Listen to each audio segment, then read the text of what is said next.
Hello and welcome to the SkyTour live stream for this 29th of August. I am privileged to have with us Daryl Mason, who I'm about to connect with right now. So we're going to do that now. So give us a sec. And we should be with him. Daryl, are you here? There he is. Yes, sir. All right. Hey, welcome. Good to see you. And I will have us all set up here in just a sec. Okay. So tonight is an excellent night. It's nice and clear out there. Mm-hmm. It's looking beautiful, and I'm very pleased. Super. Yeah. Yeah, it was a nice day here. We had a few little puffy white clouds later in the day, but that was all. It's going to be a beautiful night here too. Nice. Monsoons are officially on the wane. I won't say over, but on the wane. Oh yeah. And that's what we got here. This that we're looking at right here is a beautiful little segment just below the small Sagittarius star cloud called ice. Yeah, this is a little icy object. I'll show you right now. Okay, put up our planetarium here. And this is a it's called, okay, it just went away. It's IC 1284. This little tiny guy right here, and it's right near the Sagittarius star cloud, a small star cloud. And so it's beautiful, and I just thought it'd be nice to check it out while we're here. Super. So, yeah, and it looks like it's coming in very nicely. Right, and welcome everybody. It's good to see you. All right, and it will just give us the ID for this. So this is an emission nebula, a place where planets and stars may eventually form. So I'll throw that out there now for you. There you go. And we can modify that. Are we live? We are live. Oh, hello everybody.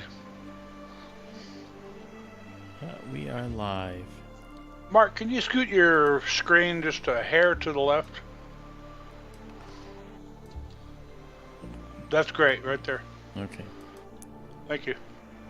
I left it in the same place thinking that it would be perfect, but maybe it wasn't. It's real close. This is really interesting here. This is a beautiful emission nebula, and then there's these little components right here that we're going to look at here in just a minute. Okay. I want to welcome Donald Kunzer, who's with us, Daisy and Zoe. DPFX, how you doing, man? Great to see you. Ricardo, hello there. And I think, did I say hi to you, Fantasy? Tim F is with us. And Simon Thompson was the first one to join us tonight. Hi there, Simon. How are things in Western Australia? And I believe that that's it for now. All the people that are here. It's so good to see you guys. You know, I'm just astonished. I have to pinch myself, honestly, because when I look at the stuff that we produce here, you know, this is happening right in front of us right now. It's just a beautiful, beautiful finding, you know. This gorgeous night sky. Let's look at these objects right here, because there's some interesting stuff going on in here. Mark, I will be right back. I'm going to turn my fan off again. I forgot to turn it off. Hey, look at this beautiful find. Look at that reflection nebula. We have this little dark object right there. Right? So these stars are actually scattering.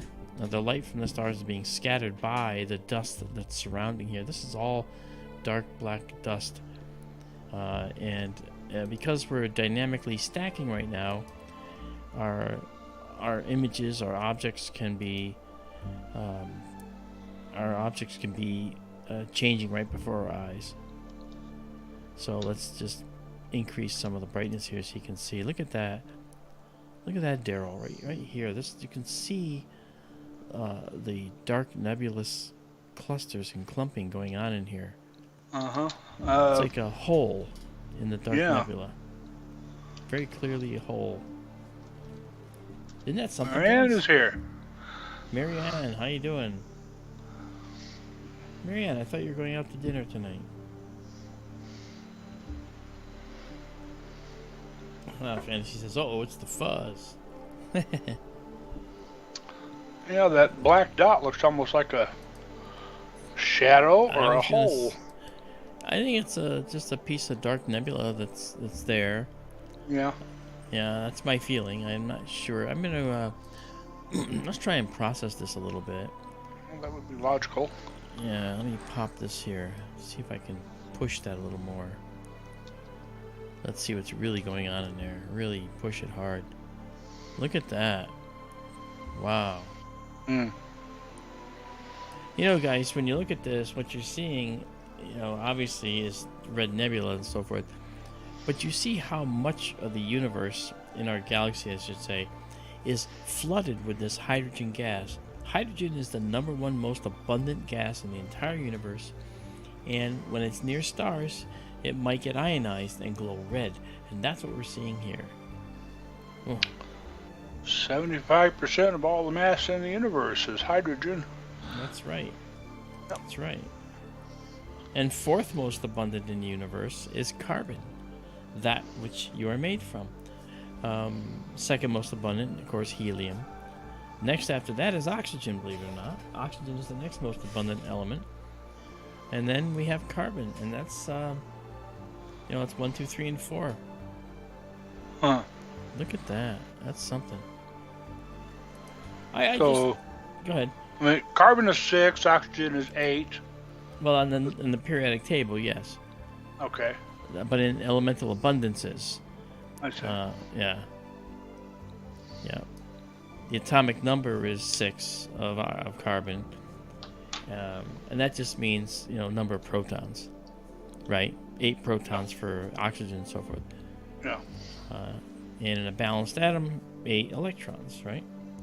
Yep. Ionized oxygen, and you have an oxygen atom that's got potential +1 or +2 charge, because the minus, you know, if you bump 2 electrons off, then the protons are gonna dominate with their charge because they have a +1 charge. Electrons are -1, and you end up with a +2 charge for oxygen 3, which is a doubly ionized oxygen atom. Yep. And hydrogen only has 1 to give, so... That's right. Yep. Yeah. Let me do this here. Let's put this over here. Okay, this, by color balancing this, I get a little bit more of a view inside this nebulous detail over here. I wanted to try and isolate that dark nebula. Look at that. Now you can see more of what's going on there. Yeah. That's really cool. Wow. Just such a, and this is at 75% on our sensor. If I bring it down so you can see the entire frame, this is what it looks like. That's the whole frame right there. Okay, and let's try doing a little processing on this right here like this. We can push it a little like that, like I said. Don't want to go too much because I don't want to lose detail by going way up here, you know, because you go way up here and you blow out stuff. But that's pretty good right about there, maybe just a little bit back. Look at that. Wow, what a beautiful nebula. Yeah. Again, you said this is small Sagittarius star cloud? Yeah, this, I'll show you where we are. If we go to our planetarium,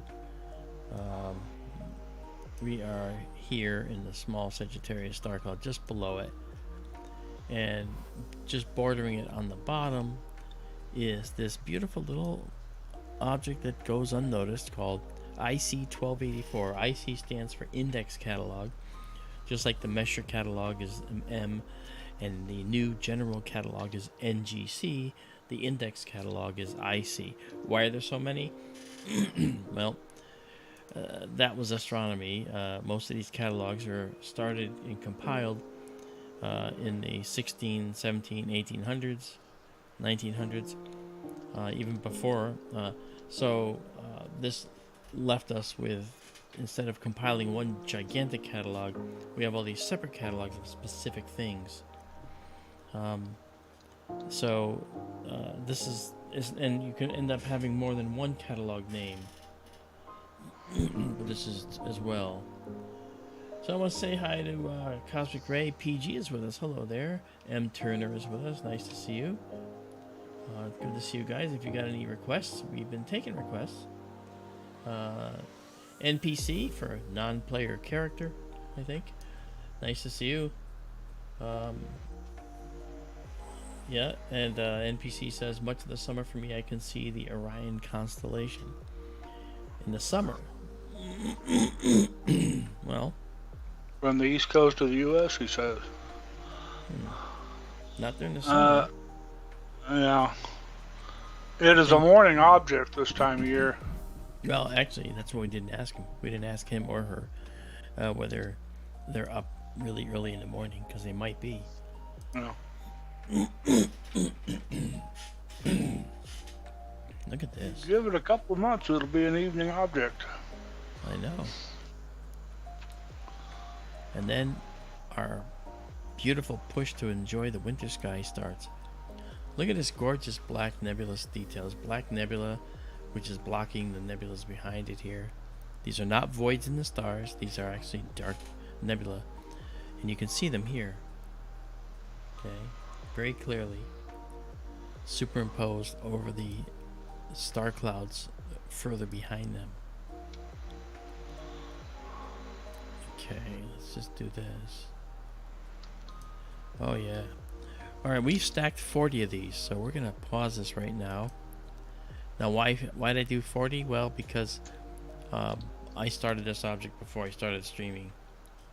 Alright, IC 1284, and it is an emission nebula.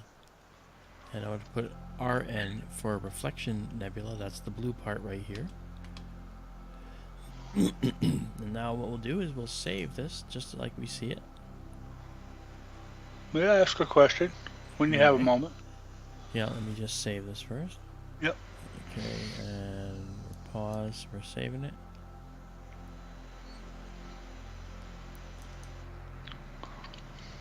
Alright, it's saved in our astronomical format and fits. And then we're going to save it just like you see it here, which is nice. And then you could take it down and look at it. We're going to look at this little guy right here. Now we're going to zoom in. All right, Daryl, what you have? Your blacks look blacker to me, very deep, stark black. I know you had changed some of your processing lately. It seemed to make the blacks richer looking. But this is not part of that, is it? Is this just the part of the sky we're in? It's just rich, dark nebulosity? That's true, but I can do this here. That's what I'm going to show you right now. I can pull this back, see? And this actually show you a little bit more of the detail in here that you're looking for. Okay. It's not fully dark, sharp contrast, and in fact, I'll save this exactly as seen as well, because this is actually a better way to represent this area. Yes, sirree. I think the really dark black looks pretty cool. Yeah, but we're missing details. See the detail in here? Yes, I understand. So if we let me zoom in on that again, because I'm actually wanting to see this myself. Okay, all right, we're at 169% on our sensors, so we're a little zoomed in a little further. Let's go to about 150 right here. So here's this beautiful reflection nebula with this dark Bach globule right here. That's a condensing, gravitationally contracting area that may produce a star and or a planet someday. So, and we see the modeling of this other dark nebula in here. And I'm going to add the enhancements now. We're going to add an unsharp mask. So when I click that, watch. Okay. All right, now, let me make sure. At 1.51, yep. So now we actually see sharper detail in here. And that's really looking prettier. I love that. That's really cool. So the little dark object we mentioned before is a Bach globule? This guy right here. Yeah. Yeah. That guy looks just like a Bach globule to me. Self-condensing. You can see it has a little hint of orange on it, so it probably has some hydrogen gas in there too that's being ionized by some nearby star. Very, very fascinating sight. That's a nice picture. It is. It's beautiful. It just looks really pretty. I'm going to save this as exactly a scene. I did it already, but I'll do it again. Okay, save exactly a scene. So this will be up on the server. All of our images go up on the server within seconds of taking the picture.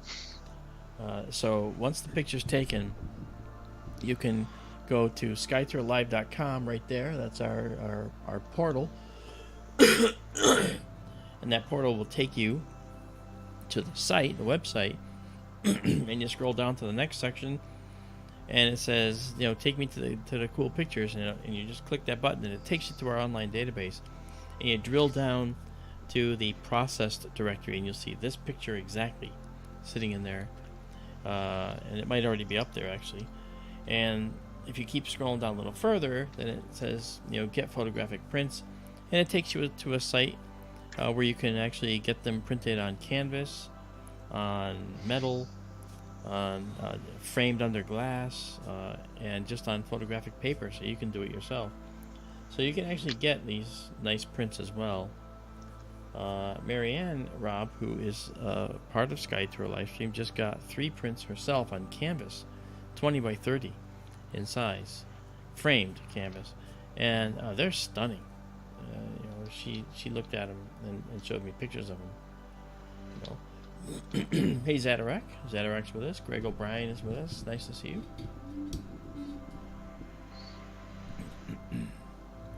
NPC says, are you doing a live stream for the upcoming partial solar eclipse in late October? I'm not sure we will, because we are... oh, you spelled live wrong, Daryl. I'm not sure. Whoops. That's all right. I'm not sure, because we don't do solar astronomy per se. Our telescope's not outfitted for that. But believe it or not, I just thought about it the other day. It would not be hard for me to add an automatic system that will automatically flip a solar filter onto the telescope. I can actually do that. I'm pretty good at making hardware do stuff out there, as you can imagine, right? I bet you still have that mechanism you built for the dust cover on the scope when you were still in Connecticut. I do. It's actually out in that building right there. It's actually in this here, right here. It's right here, about here on the floor, up against the wall. Ready to. It covers both the telescope and the guide scope. Okay, so this is beautiful. This was again IC 1284. As you can see, it's an emission nebula with a reflection nebula component right here and here. Really pretty. Hello, Robin Curtis. I don't think I can. Robin Curtis says, can you do that before the eclipse in October? Meaning, could I implement a solar filter? Number one, I don't have the solar filter. Number two, I have to make the mechanism to swing and hinge it on. And it would be a mechanical system. Then I have to rebalance the telescope. The telescope is very finely balanced right now, as it couldn't do this kind of guiding by itself if it didn't have a balance to it. If it's unbalanced, then the guiding would tend to make the stars oblong no matter what. Okay. So this is pretty. So let's now go check out. I want to see. We were down in the small Sagittarius star cloud here. Right. I'm going to have to look this up. Frankly, I wouldn't know whether there was a. Uh,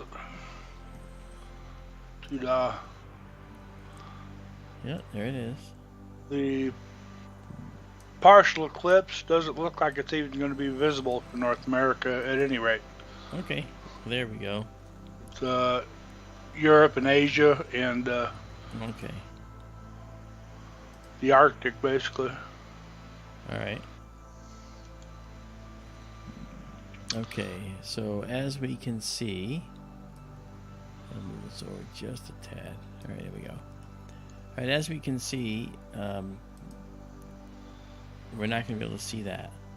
However, let's now go on to our next object, which we can see. All right, we're going to get rid of this here. We don't need it. Actually, I'm going to move that over a little bit. There we go. Okay. And get rid of that. No wonder I couldn't see. Alright, here we go. Okay. This is just beautiful. Alrighty, let's get rid of the stack. And let's go back to our 1 second frame rate here. Not 4 milliseconds. I don't know why it does that.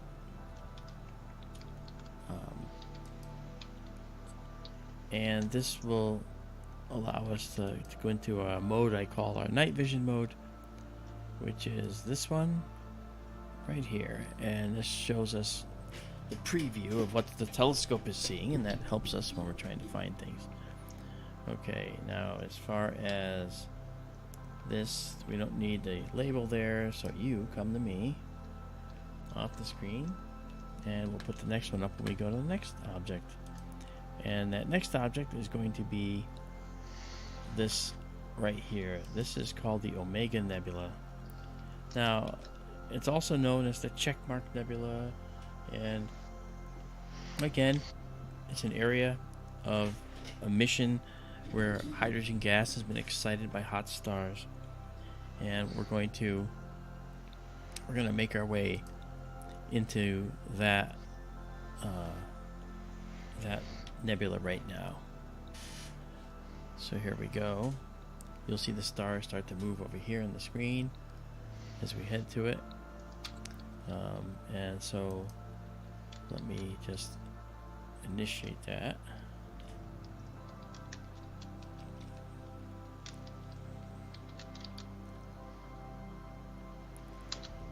There we go.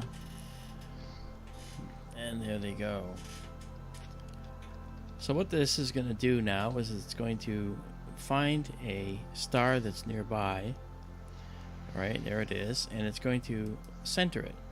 All right, and this is Nu Ophiuchus. It's a Nu Ophiuchi.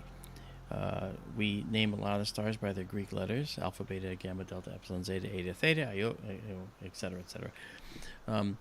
And so it's going to center this object, and when it centers it, it's then going to use it as like a waypoint star.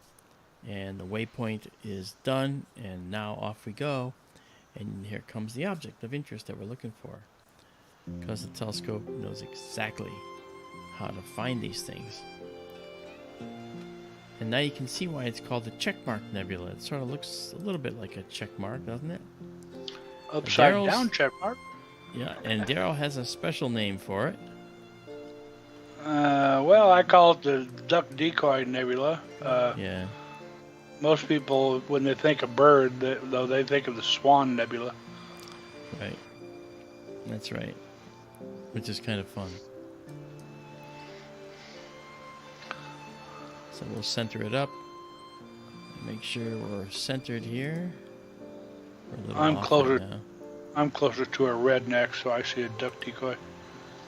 Oh, is that true? Close. You think you're a redneck? Well, I'm a hillbilly. I was born and raised a hillbilly. Oh. So I guess that makes me close to a redneck. Okay. If you say so. Yeah. I All mean, right, I let's left give it a the hills 40, going on 47 years ago, but sometimes the accent still comes out, especially if I've had something to drink.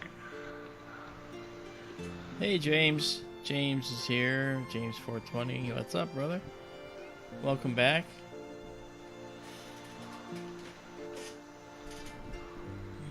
Evergreen Tree Nebula. Well, you know what? That's a good one too in PC. Hi, Ukaku. What's going on? Good to see you. All right, so here's what we're gonna do. Now that we're here and we're guiding, you can see the numbers changing right up here. This shows us that our telescope is now doing precision guiding for us. All right, and we're gonna make this a 35-second exposure and see what's hiding and what lurks in this region of space. Mark, I just asked you a question in our chat. Okay. Answer it privately when you get a chance. Alrighty. Sorry. It's okay.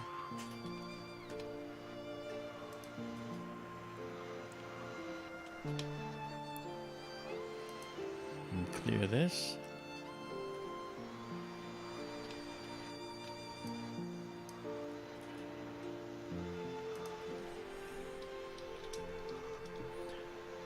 Alright, so here comes our first one. Now, it doesn't look too exciting, but this is our data down here. If you look here, you see these are our data curves. So the sensor, when you read the data off the sensor, you get a red, green, and blue curve, and then the average is this white curve. Okay. Well, the idea is that these curves should line up with each other. So the first thing we do is we line up the curves. That's actually called a color correction as well. But this is a black level. It's way past the data, so what we do is we slide it back. And as we do that, you'll notice that more stuff shows up on the screen. Because now, the initial black level, where we're going to start picking off the black level, is in between this and the mid level. These two levels make all the difference. So we have most of the data now showing up.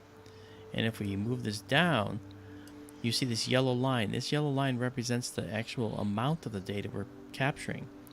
So if we want to go all the way up to that peak, we bring this all the way in, and look what we get. It'll get so bright it'll blow it all out. So we typically keep it just somewhere around here, and if we let it decide, we're gonna have it decide. You'll see what it does. See, that's how it decides to do things, and that's pleasing. But I like to go a little bit back like this, because that shows us more of what's lurking in the shadows here. See, like now we see this stuff out here, and then I move this mid-level more toward this black level like this. This is called a push.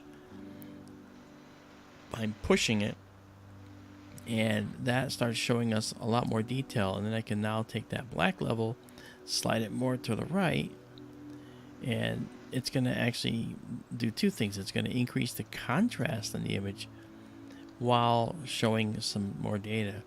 But that could be tough to look at when you see all the stars. So that's why I kind of back it off just a little. And then we let that develop for a while. And what we're doing is we're stacking. And in that time that I've been telling you this, we've stacked 4 images. Right? We take one, then take a second, align it with the first, and stack it on top. And we make an image sandwich. All the good data is adding together, and all the random data, like the noise in the deep blackness here, is getting averaged out. And that's exactly what we do.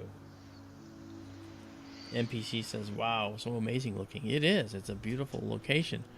And most people, when they look at the Omega Nebula, which is what this is, they basically see something like this, maybe just a little bit more like, say,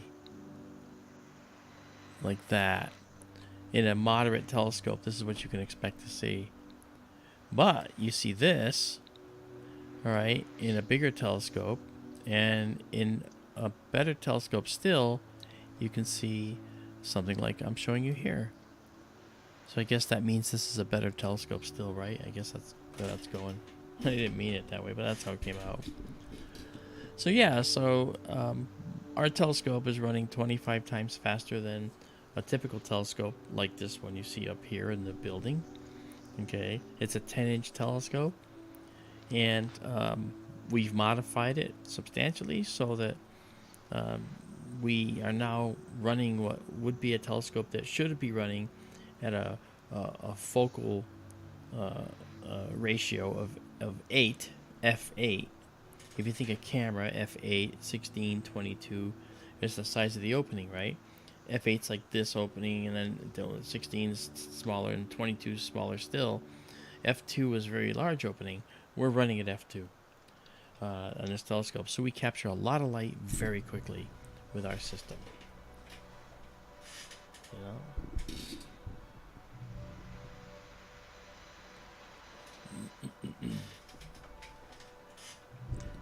M. Turner is commenting to you, Daryl, about... Yes, I saw. Okay.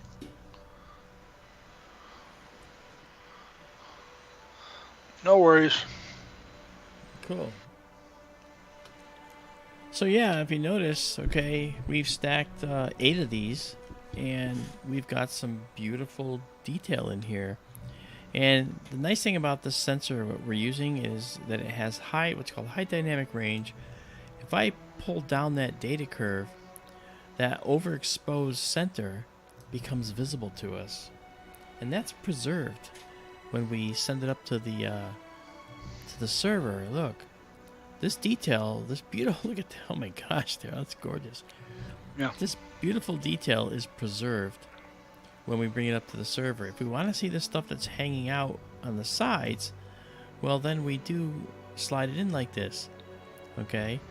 And now we see all the rest of the data, and this gets blown out, but it's not really blown out, is it?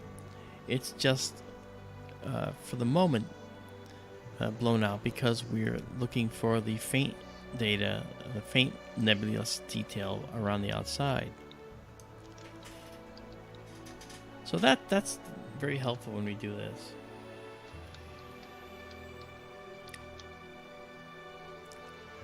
I really like that though when we bring this down here. Uh-huh. That's really pretty. You see why they call it the check mark or omega. Yeah. This nebula was discovered back in classical times, folks, and they still tended to throw Greek letters at objects back then. It also, some people thought that looked like the Greek letter omega, so they called it the Omega Nebula. Uh-huh. Now, the Greek letter omega is a W, but the capital letter looks like this. It has this thing here with a big swoop and then another piece. So it could effectively be that. I don't know how they got a W out of it, but if they did, that's what they see. But the capital omega looks different from the regular omega. Yeah. Regular omega looks like a little W with rounded bottom.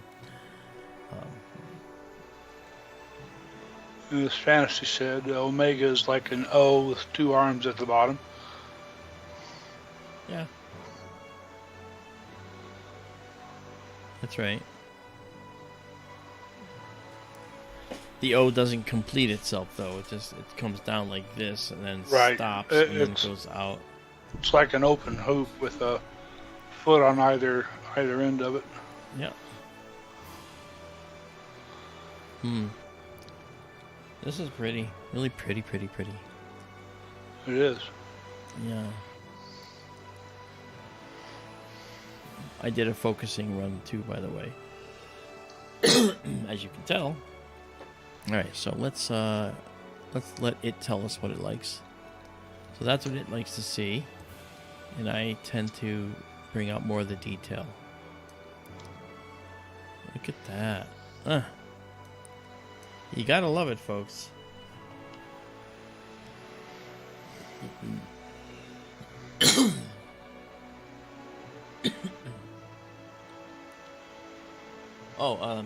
Simon Thompson asked a question here. Let me take a sip of water here. Sorry. I was chatting with Fantasy when you ran through the scope. Did you mention what mount you're using? This is just it's a simple fork mount Schmidt Cassegrain. We're not using a Paramount. We're not using anything from no software BISC or anything like that. It's not an equatorial mount or a gem, as they say, German equatorial mount.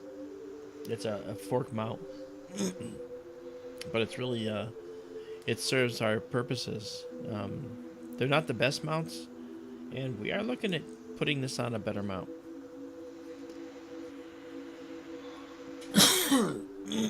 Oh, it is an equatorial mount. It's just it's a fork mount instead of a German equatorial. Yeah, it's not a gem. We call those gems, right? The German equatorial mount. Yeah, so there we go. This is 14 stack. We're going to go to 15. And again, this image will be up on the server in just a few seconds. I'm going to say pause and I'll say save after naming it up here. This is our naming box. It's the Omega Nebula. I'll post the link again. Thank you. And it's an emission nebula, EM I call it, EN rather. And I will save it, and this will show up in a directory called Omega Nebula. I'm going to save it exactly as seen like this, okay? And then I'm going to drop this down and save it again. So you can see the other part of this, the interior as well. Okay. There we go. Let me actually look at that.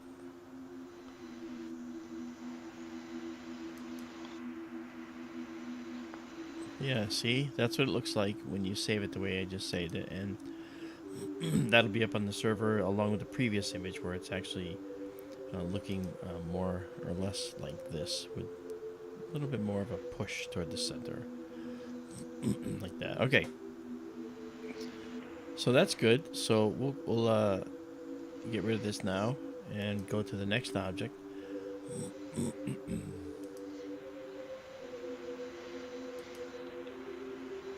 Okay, and let's go into our night vision mode.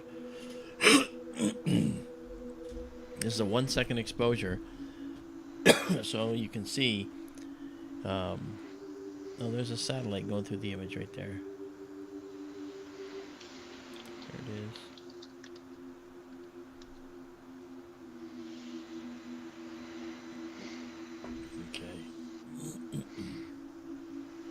Okay. Cosmic Ray says, where's the other one? It came and went really quick. He had that one moving left to right really pokey, and then over by the left edge, one went south to north really right quickly. Left it went. I saw one moving right to the left. Yeah, another one went from bottom to top very quickly. Okay. And I am going to resist going to the Eagle Nebula tonight because we have, see, it's right there, but I want to see something else too. We're going to look at some of the more dim nebula that we haven't seen before, and to do that, we are going to bring up different catalogs. So we're going to add the Caldwell catalog, we're going to add the Barnard catalog, the Sharpless catalog, the Vandenberg catalog. I don't know what RCW is, but yes I do. Oh, that's Southern Milky Way. That's why I didn't know. That's the H alpha. Then we'll have Lynn's Bright Nebula catalog, and we have Lynn's Dark Nebula catalog, and that usually gives us plenty of additional stuff to see. As we come back, you'll see lots of new markers.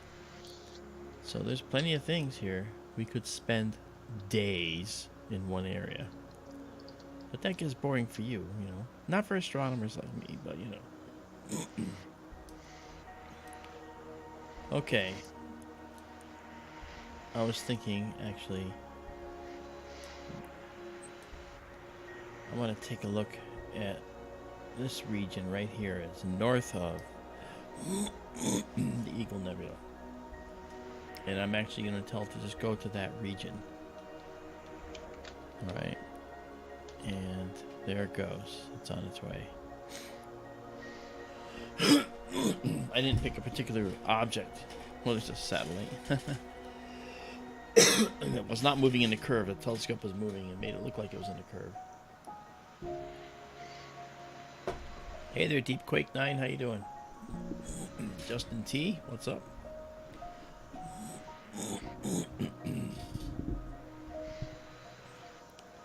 Okay.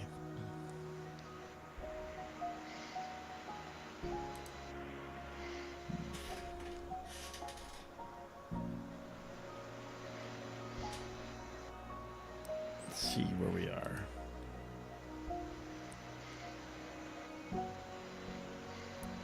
I think we went there. Oh, actually.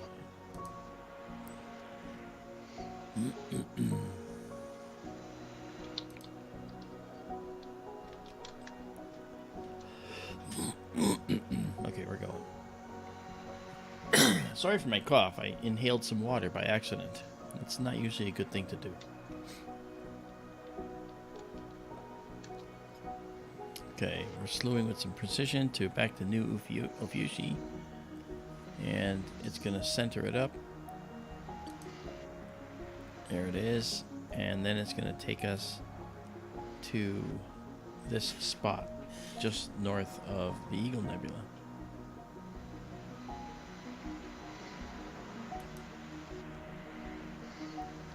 There we go.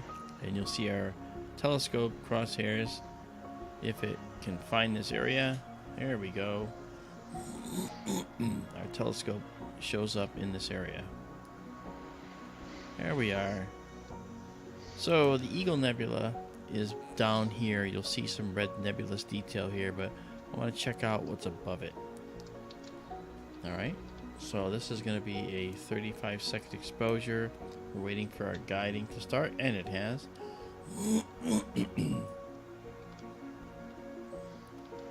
And now we'll do a 35-second exposure here. And off we go.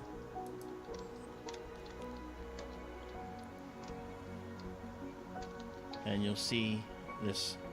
Okay, if you look over here, we have a nice little progress bar which is going to go across the screen and fill up. And for people just who haven't been here before, this is the telescope control section over here. That's the telescope in the building. That's the telescope computer. This, of course, is our main view, and this is all the camera controls. Right? And this is me. Now, I'm in Connecticut on the East Coast, and I'm controlling the telescope, which is out in the Arizona desert. So it's a remote system that we've put in place for you. All right, let's do this. Get rid of this.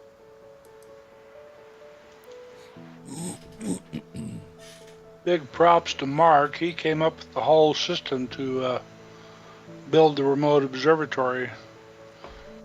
He can control it from his home, and it's way out in the middle of the desert in Arizona. Yeah, well, you know, when you want to do something and you set your mind to it, you can do it. Let me tell you. It's a learning process, you know. Oh, yeah. But boy, oh boy, it certainly has paid off, hasn't it? Sure has. We've gotten hundreds of beautiful photographs out of this observatory, and actually got some research data too. And we actually caught a meteor hitting the moon during the height of a lunar eclipse in 2019. And so, you know, and we've also caught some really interesting anomalies in the sky with our all-sky camera, which I didn't show you yet. We're going to let this percolate for a little bit. Izabela's here. Hey, Izabela, welcome. Yasser is with us too. Good to see you. Good morning, Izabela. Okay, so we'll let this percolate, 35-second exposures. Meanwhile, while that's going on, let's see if it's possible. Sometimes I have a collision when I try to run the all-sky camera at the same time. But let's try it. let's do a preview. And these are 12-second exposures. That should be good. Let's try that. Okay. Okay, I'll just bring this up here. And then you'll see the entire sky. Alright, let's see it. Hey, yeah, see? It's just going past it. It didn't work. I don't know why it does that sometimes. What happened? It sometimes it's a 12-second exposure, but it goes and counts past 12, 13, 14, and just never stops. And that tells me that it lost the camera. Yeah, that happens. But we're good. Nothing here is lost. That's what's important. Yeah, so this is our thing, and one of the things we can do is I can actually give us more room on the screen by doing that, okay, and then zooming in, alright, and then I can actually get rid of this stuff over here, and so we can see the whole screen. Well, look, now I'm in the middle of the universe.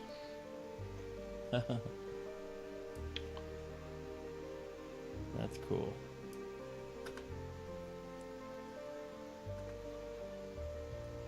Okay, let's bring up that live stack and do a little process here.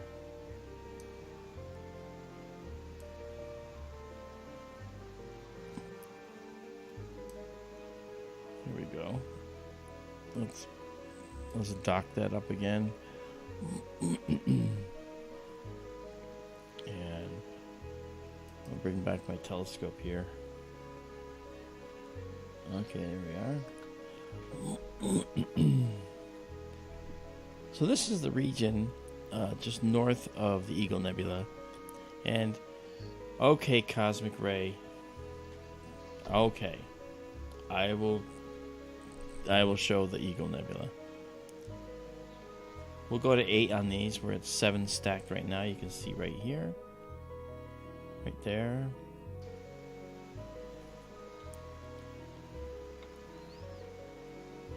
Okay. And here comes the 8th frame. Okay, and we'll pause this. And I will say this is Eagle North. And I'm going to say EN for Emission Nebula, because it is, you can see. It's more like diffuse, they call it Diffuse Nebula, DN, or EN for Emission Nebula. It's okay. So I'll save it into that directory, and then save it exactly as we see it. Mark Ubercrew has a question for you when you have a moment. I'm curious. If you had a series of photos of the same spot, could you make short videos? Well, if there's changes, yes. And you would see the change. An example would be if we were to shoot the Crab Nebula in 2022 and then shoot the Crab Nebula in 2024 and 2025, 2028, and then we could put together those separate frames and you'd see motion of the Crab Nebula expanding outward. Okay, we actually showed that on our astronomy radio show, Sky Tour Radio, this past Sunday, which is actually in our channel. It's on our channel here. You can go watch it. And we show that progression happening. Really interesting to see how that happens. Uruku says the average eye sees about 24 frames per second. I'm not sure what the actual frame rate that the brain can capture, to be honest. But it is momentary, not accumulating, so that's why our eyes only have, we're like little tiny telescopes of 1 power, the size of our pupils, right? So I'm not sure.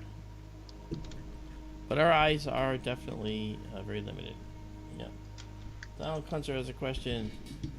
Is the Oort cloud really just the entity of space that lies between the stars forever? The Oort cloud. The Oort cloud is actually this is what it sort of sounds like. It's a cloud around our solar system, and most likely, and there's evidence to support this. Every solar system out there, and every one of these stars, could have some form of planets around them if they're not supergiants or, very very hot young stars. But the Oort cloud can exist around many stars, and they have their own Oort cloud. They also have what's called a Kuiper belt, and that's spelled Kuiper, Kuiper. Okay, and it's pronounced Kuiper. And so the Kuiper belt is the realm of icy bodies, and the Kuiper belt is a belt, like an asteroid belt, like is in our solar system. In the Oort cloud, there's an Oort belt and an Oort cloud, and the Oort cloud is the realm of the comets, and those comets sometimes get perturbed by a passing star, and then they make their way into the solar system, where they now take up an orbit around our sun that's like highly elliptical. And it's one of those highly elliptical comets over millions of years that possibly hit in Tunguska, Siberia, and struck the Earth at that time. And so there's a lot of debris with our solar system. And the Oort cloud actually extends, believe it or not, literally more than half the distance between here and Alpha Centauri. The Oort cloud goes out that far, even further. So you can see that there's a lot of stuff that stars attract around them, and we're no different. We're a small star. Can you imagine about a big star? David Schmidt is here for a minute. Just popped in for a minute. Got to get outside and take advantage of another dry day to get some work done. Okay, man. Hey, but thank you for dropping in to say hi, David. David is out in Thailand. I would think you'd draw the line for our Oort cloud, like halfway between here and Alpha Centauri. It's like the boundary between your backyard and the neighbor's backyard. Yeah, that's what I said. It goes about halfway out to Alpha Centauri. Some research shows it goes 3/4 of the way to Alpha Centauri, believe it or not. That means it goes out, basically more than 2 light years. That's huge. There's nothing we could ever visit, but it's the realm of these Comets? These comets, yeah, and other icy bodies. Okay, we're gonna stop this here. We did stop this here. I don't know if I saved it, but I'm gonna save it. And yeah, I did save it. I'm sure I did. Okay, but I'll do it again. Okay. And now we will get rid of the stack, go into our wonderful night vision mode. There we are. Now we're going to go here and look and see that all we have to do now to go see the Eagle Nebula is to just go down a little bit. And I have a feeling we're going to make this a composite image. We're going to capture this and that. Alright, so now we're going to go down and we're going to bring these stars here to about here. Okay. So I'm watching and I will make sure that we do that. We'll see the Eagle Nebula come in. There it is. It's beautiful.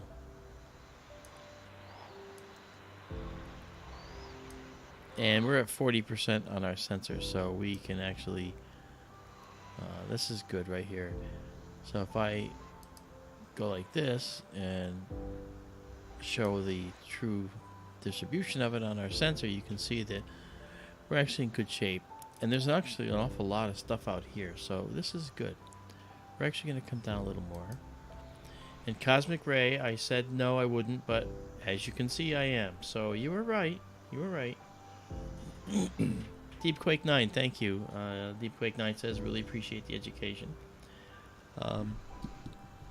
Of course, I'm very big on that as an astronomer. I've always been an outreach guy. You know, so is Daryl. You know, Daryl's always been an outreach guy too. So, you know, we have our own specialties in astronomy. So I think together, I think we make a pretty good astronomy team. You know, but who knows? You know, there's a lot of people that might want to see more. That's what happens when we get bigger aperture out there. Okay, now same as before, we're gonna do 35 seconds and do 8 frames. Alright, so you can probably guess what my recent favorite is here, since when we look at the eagle. Yes, the dark black pillar. Yeah, or the fairy, some call it. Yeah. Not that there's anything wrong with that, as Seinfeld would say. I just think it's cool looking. Kind of reminds me of a hood ornament, like on a Rolls Royce or something. Yeah. Well, you'll see it here in a second, like what he's talking about. Let's just get the live stack up and clear this. Now, were we quick enough? Yeah, we were. Okay, cool. All right. So here is the beautiful image of this right now, and if we look, and let's allow this to hide. Okay. And we reset the stack, yes. Alright, so this is the whole frame. And there's a lot of stuff out here that I like seeing. But let's zoom in. It's only got 2 stacked right now. And let's make sure that the stars are proper, because I might have started a little early. But you'll notice there is this object right here. Okay. That object, and it's this guy right here. It goes right from here to here. Right, this object right here, that's something that's called the fairy, or a black pillar in the Eagle Nebula. And this is this formation right here. There's a pillar right there. See that pillar? And there's one here and here, and there's more down here. These are actually the pillars of creation that Hubble shot. These right there. So this is that famous area that Hubble shot. And we'll zoom in on that in a short time once we get some more illustration or some more images down. but that's the black pillar in the Eagle. It's actually a relatively recent find that we've seen. We didn't really call it out, but then once we saw it, you can't unsee it. Yep. And the pillage of creation there, that's the actual eagle in the nebula too. Yeah.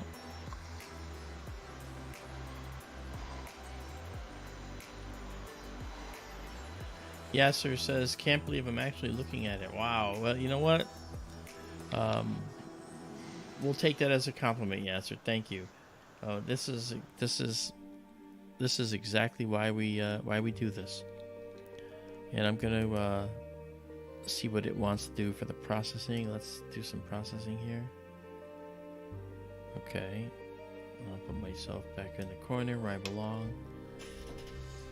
And now you actually, so again, this high dynamic range we have allows us to see details in here, but we can also zoom out and check out the details outside as well. Alright, so if we go to here, right, and we fill the frame to here, and then now if I do this again, and then I pull this black level back off the data curve, as I said, and then start pushing this data and pull in more data, you'll see what happens. Here we go. Okay. You see more material up here, a small cluster up here, lots of stuff down here. You know, really pretty. My eventual goal is to do a image composite of the entire summer Milky Way. I would really like to do that. And I've done composites so far of the central region of Cygnus, and in some areas in Sagittarius and Scorpius, which are all part in the summer Milky Way. So be a matter of filling in the gaps, right? Thank you for putting up the link there, Daryl. Sure. Yeah. Could you automate the entire process? Knowing the size of your field, you could Oh, yes. set up, Yeah. it'd pan and Yep. up and down, everything. Yeah, and there frame are it automatically. programs. Yep. There's programs that can automatically do this. But I would rather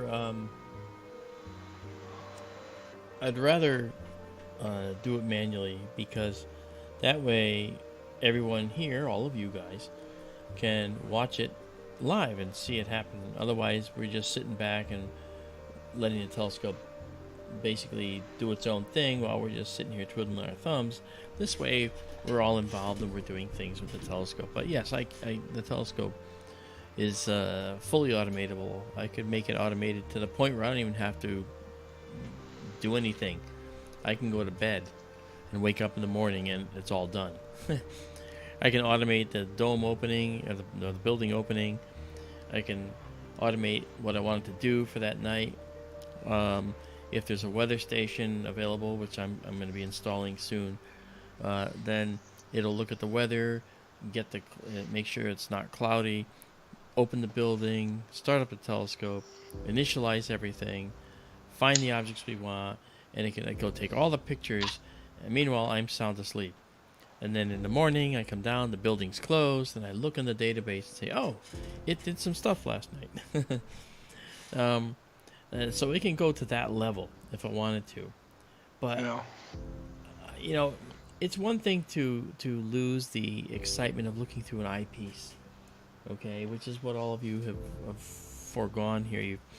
You don't get to look through an eyepiece, but you get to look at the piece of the eye of the universe, right, I guess. But the point is, we've already foregone looking through the eyepiece, and that's part of the romance and the wonder of making these discoveries on your own. But we are seeing it through the digital eye now, and I'm not going to take it much further than that. I don't want to, because I really want to be present for it. I want to be going through, and plus I think people like to hear about the objects. Nice music in the background, which you can't hear, Daryl, because you're not using I didn't share the music with you. Well, that's only because last time we did, you said that I was cutting out, and I don't want to do that. It may not happen, but you know what? I'm not taking chances. Well, my point was just, if you wanted to image all the summer Milky Way, it just sounds like a tall order, and it might help if it was automated, is all I was getting at. No, I agree with you, 100%. But where's the fun in that? Izabela says, that would need several megatera super gigabytes of memory. You think? It would. And she knows because Izabela and myself have been actually doing these composites. A composite is a mosaic. We take multiple images next to each other, kind of like we did here. We took the northern eagle, now we're doing this below. And this part here was overlapping into the field we just shot, so we can stitch those together and get one logical bigger picture. Well, that mosaic if you imagine, stretched out to the entire Milky Way, would probably be 500 gigabytes in size as an image. So it would have to be uploaded to the database as a main photograph that could just be looked at on your computer. You could zoom around with the mouse and look in and zoom out, and that's where this data would go. That would be a cool project to initiate. Is an astronomy project where all of these are available for you to just go say, I want to look at the Eagle Nebula, examine it up close, and you could do these kinds of things that we're doing here. Like I come in and say, hey, let's zoom in on the Eagle. Let's look at that black pillar. Okay, well there's that little pillar. See it? It's really clear now. Actually, Daryl, it looks really nice. Yeah. And let's see. I'm curious about a couple of the dark areas there. That up just above the nebula, or at the upper edge there, and there's also a dark cloud. It's just in the very bottom right corner of the screen right now. There's a dark cloud. This here? Next one down. Oh, this guy. All right, let me move it over. I think we can move over a little bit. This guy. Yeah. Yep. Now, these pillars are created by this young hot star cluster. Now, these are dust and hydrogen gas, okay, among other elements. And this dust and hydrogen gas is being eroded by these hot young stars. And what's going on in the middle here, right, if you look really close in here, you see these pillars have this rounded kind of top on them, right? Well, then they have this long, spindly structure.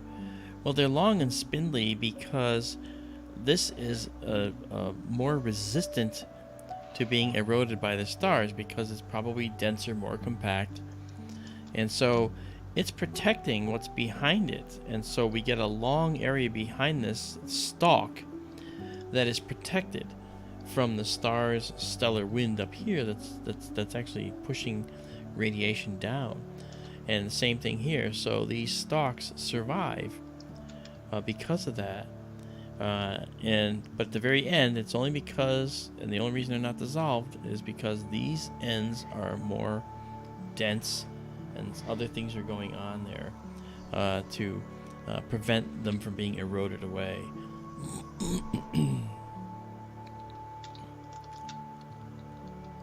I noticed something, Darrow. Look at these. This is that black pillar we're talking about.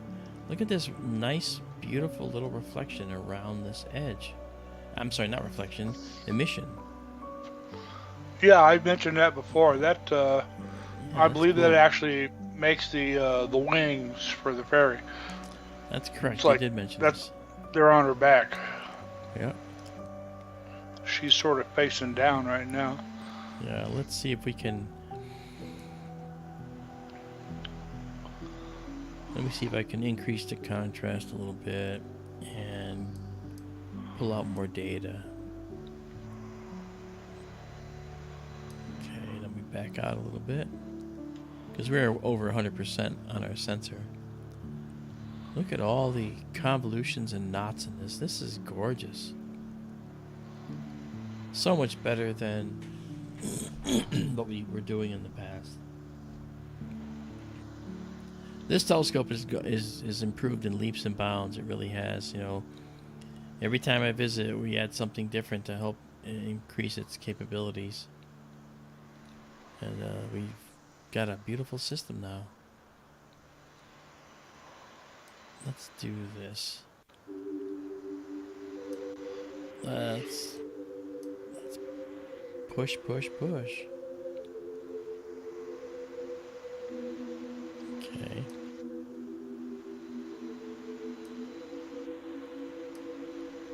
Alright, so this shows us sorry, pretty much all the things that are here. These bands at the bottom, this is because of the guiding. The telescope is guiding, and at the edges where the telescope has had to move to keep guiding on the same sets of stars, it'll move in a particular direction. And in this case, in this particular shot, the predominant direction has been upward.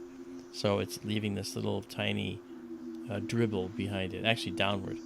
So it's leaving this little dribble of stuff. So we cut that off. We just frame that out at the end when we do it. Izabela, I think what you're referring to is the that was the first image Mark did tonight when it was already going when he started the stream. Oh, is she talking about the IC 1218? Yeah. Hey, out there. My son just got home from work. I had my bunker door open so he could see in here.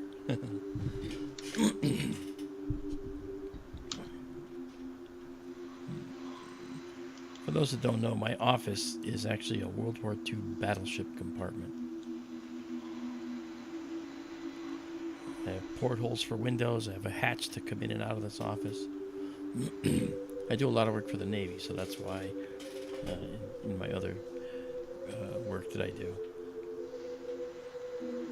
Astronomy pays some of the bills, but that one pays more of the bills for the moment.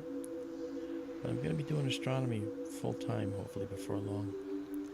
Let's do this. Let's take this dynamic range and drop it way down to look into the nebula. Look at that.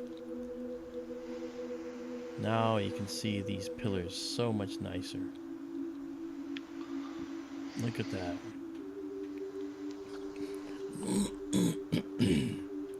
Now you can see it almost in 3D. It almost looks 3D. Yeah. And your fairy over here is more visible. This is what it looks like in a telescope that's moderate, you know. And if we pull this back in, and you see this yellow line intercepting more data, the red, green, and blue data, we see that, right? Let me see if we can align these curves better. I think they're pretty close. Yep. There we go. We see modeling and differences in this beautiful pillar. I'm going to zoom in way too much here just to see. Okay, now we're at like 333%. These green little bits here, these are the guiding, dragging and these are dead pixels that are showing up on each successive dragged out image. This is really pretty though. This is nice. Wow. Yeah. Eagle Nebula. Alright, well, we've stacked 28 of them. That's a pretty healthy number. Alright, now we can push this a little bit. And then we'll zoom out the whole field. Alright.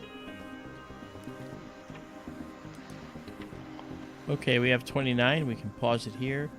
This is Eagle Nebula Central. We'll save it.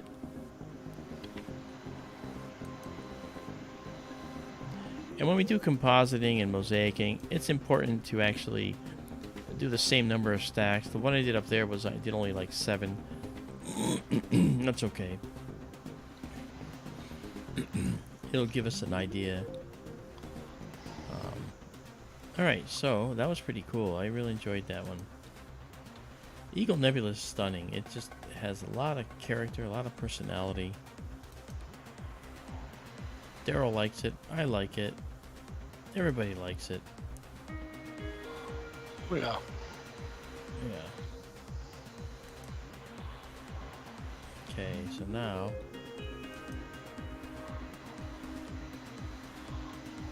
One second of exposure in our night vision system. See, that's kind of what it looks like in the telescope right there. Alright. Oh, depends on the telescope. You might see more than that. Maybe.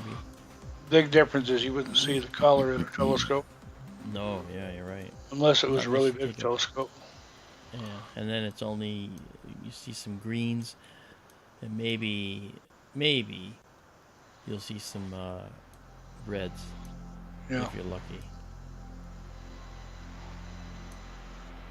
All right, so I'm traveling up the Milky Way here, and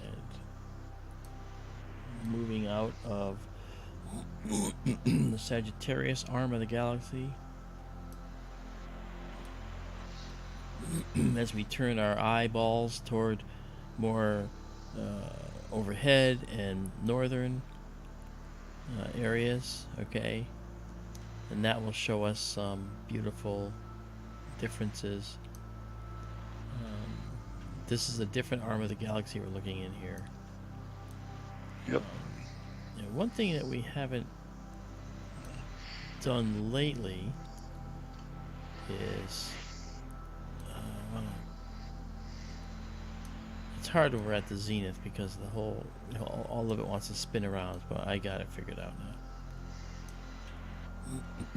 Let's zoom out a little bit. That's what I want to do. Okay, now the telescope's really going to move quite a lot.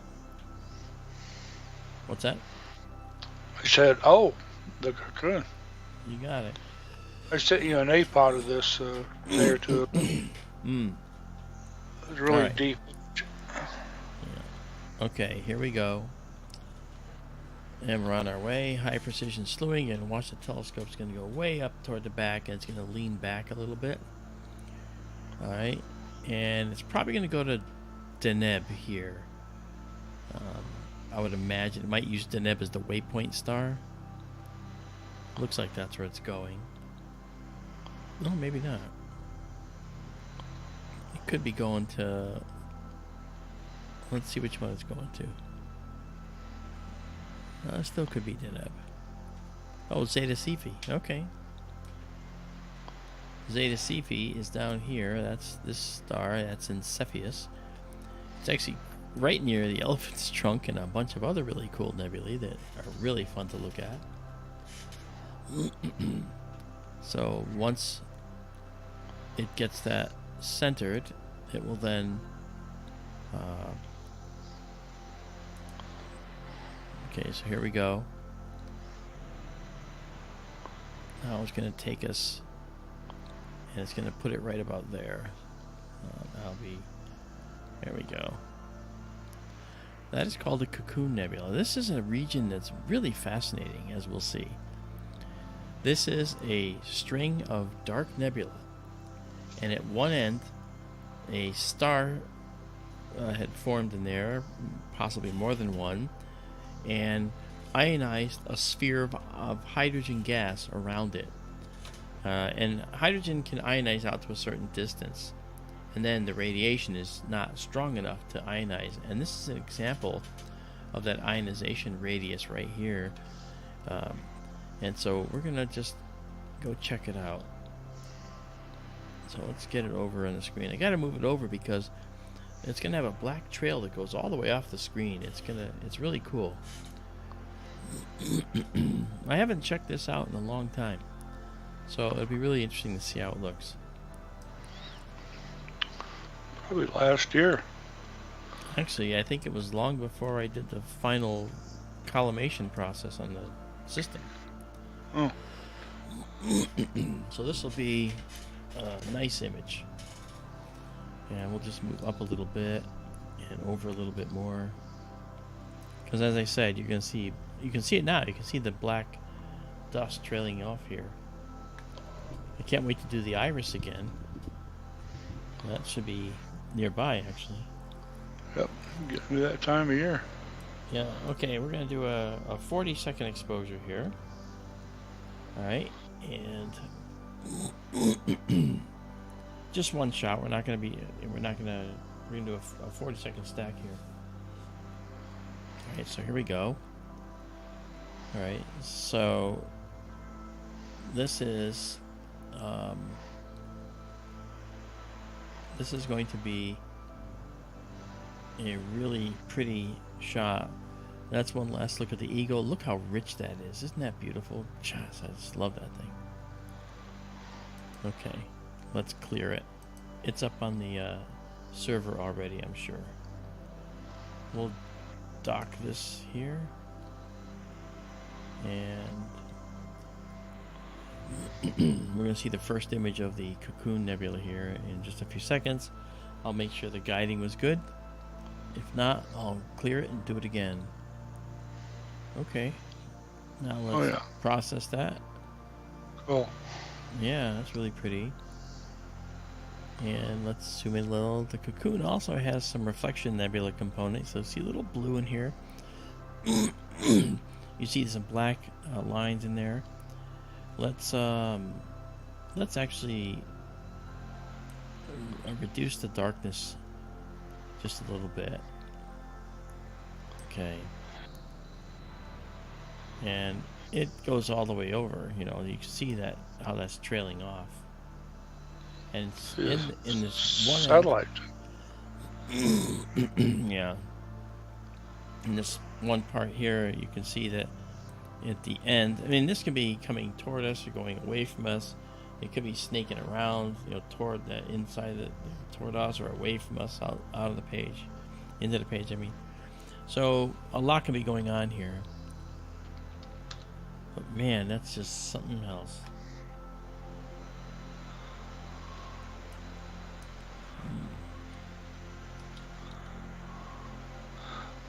I look at that, the big dark band of dark nebulosity going off to the right, and I start seeing more and more skinnier bands of dark nebulosity or whatever. You know, it's like me and my star trains. I start seeing lines of stars everywhere.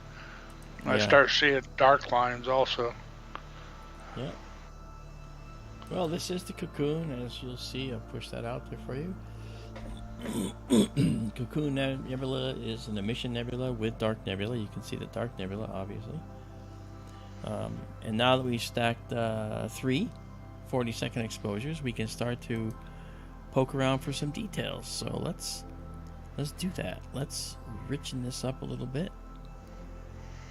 And now look in here. Look at that beautiful area right there. We're going to zoom in on that.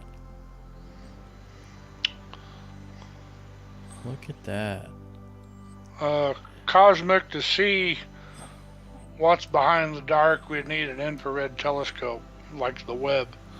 Ah, we have one. It's called the Webb, yes. Yep. Izabela says, oh, I remember the cocoon, the dark trail. Yeah, it's a beautiful dark trail. You see that? That's nice.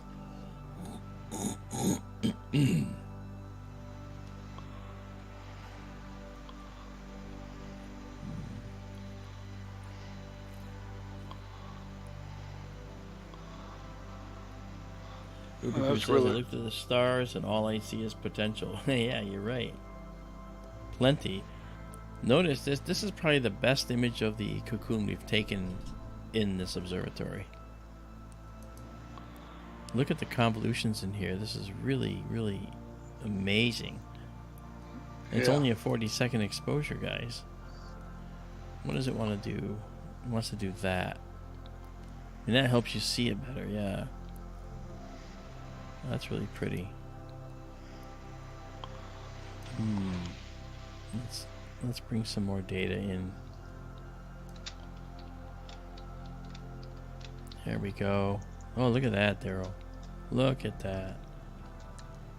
Now we're seeing more complexity in there. Look at that. Gosh, that's pretty. Hey, I said it first. Now, Mark, could you excuse me a moment, please? Of course. Right back. Sure. So it looks pretty, yes.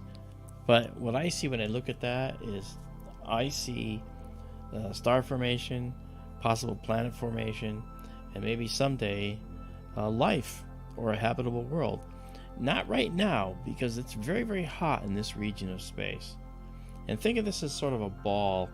You know, the star, probably this one right here, is hot enough to ionize the hydrogen gas within a light year or two of it. And as that gas gets ionized, it glows red. That's what hydrogen does.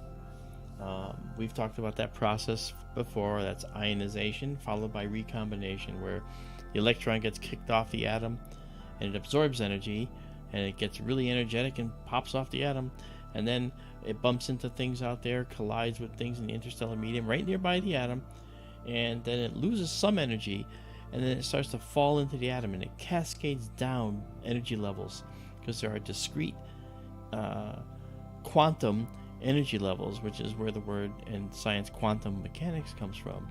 Okay, discrete energy quantum levels.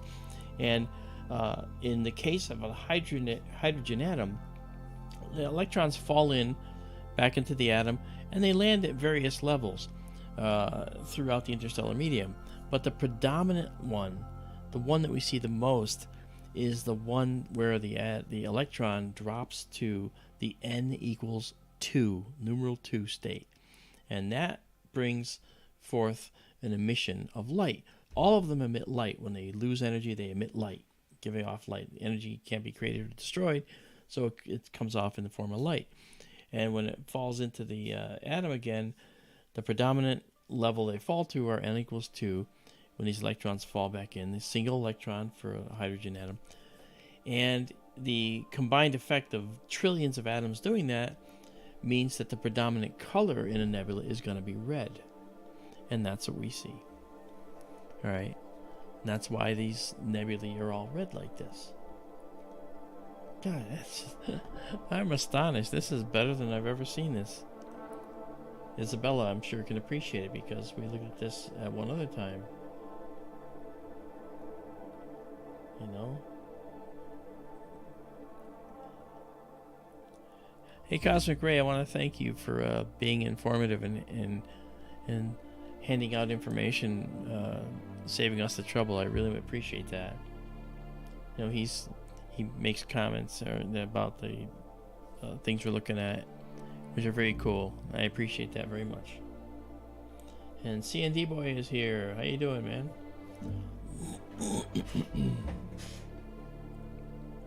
Look at this.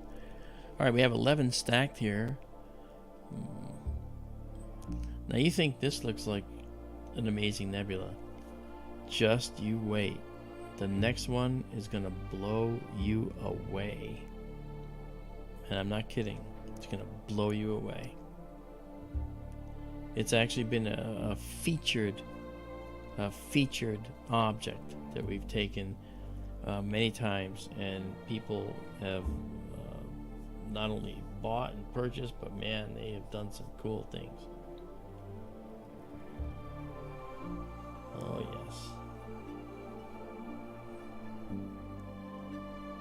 yes. Izabela wants to know, what is the next one? I will tell you in a minute. Cosmic Ray says it's only about 15 light years across. I actually didn't know, but you know, I have a setup in Photoshop where I can actually calculate the size of the object in the sky based on what I know my telescope has in it, and from that I can calculate the actual size in astronomical units and light years. So I wrote a computer program to do that part of it, but I can actually get the size in the sky, and knowing its distance, that'll give us a wonderful ability to calculate the actual size of the object in the sky. Now you notice how it has a blue rim around the outside edge. That is what's going on here. Is there is a lot of dust in this region. That's the black stuff you see here. Okay, in fact, let's back out for a minute and I'll show you real quick. That black tray now is going to be pretty pronounced. Look at that. See it? Now that black trail is all dust that moves out to the outside, all right, of the field of view, all right, and so around this inside area here, let's just move this out of the way of the label. Okay, here is dust in here, and that dust is made of small, fine particles, silicate base, carbon molecules, and they have ice on them, and the stars will melt the ice off and create a slurry of building block materials for other stars and or planets. But around the outside edges, the light from the star, not ionizing hydrogen gas as much as it is being scattered by the by the dust particles outside, and that accounts for this subtle blue glow that you see, because this dust, just like volcanic dust in the atmosphere, scatters blue light very easily.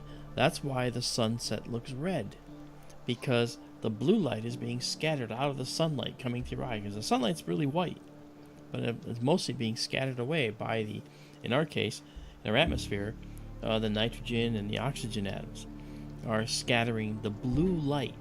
Blue light is higher energy, and that's more easily scattered. And it works the same way in nebulae too. It scatters the blue light. The dust scatters blue light, and this is what we see. So that's also why stars like this one, these here, see that train of stars right there, and these right here, these look red.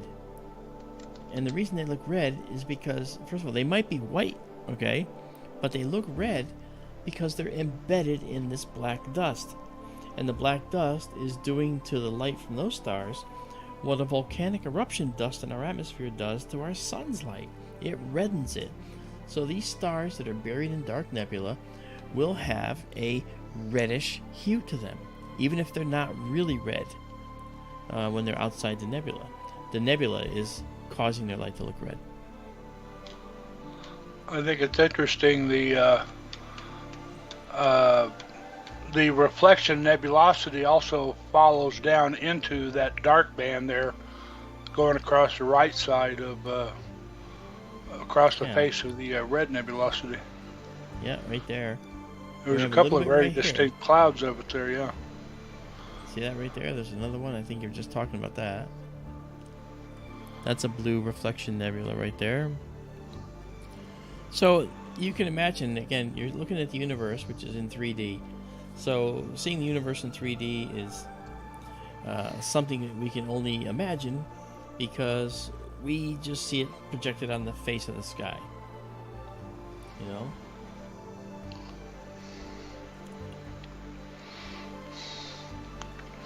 So I've asked this question before, and I mentioned it a few minutes ago.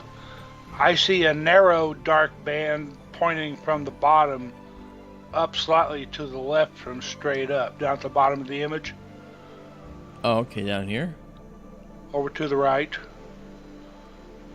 Right there. Do you see that? Is that real?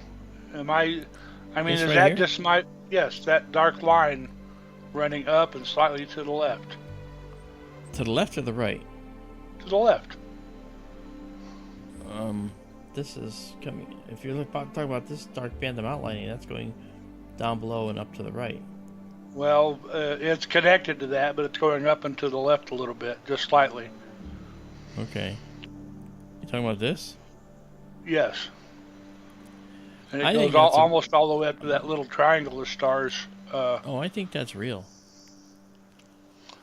And that's the kind of thing that I keep seeing sometimes, Look at this. especially in this part of the sky, that it was something in Cepheus last year. It kept reminding me of like spider legs. And other people said they saw it. Okay,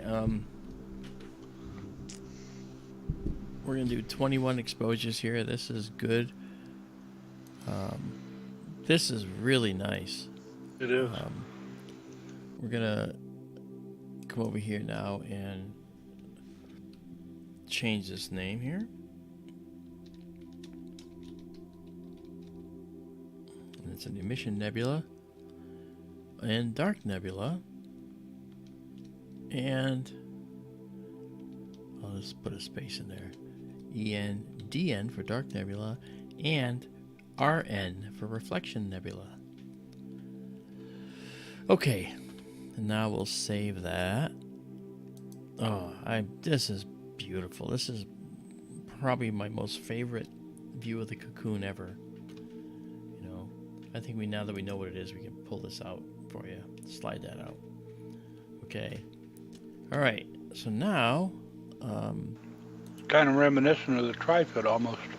I was just gonna say it has those dark lanes like the Trifid Nebula, but it's embedded in a dark dark dust clouds Yes. that are a little bit different from the Trifid's burial in dust clouds. We're gonna save this now.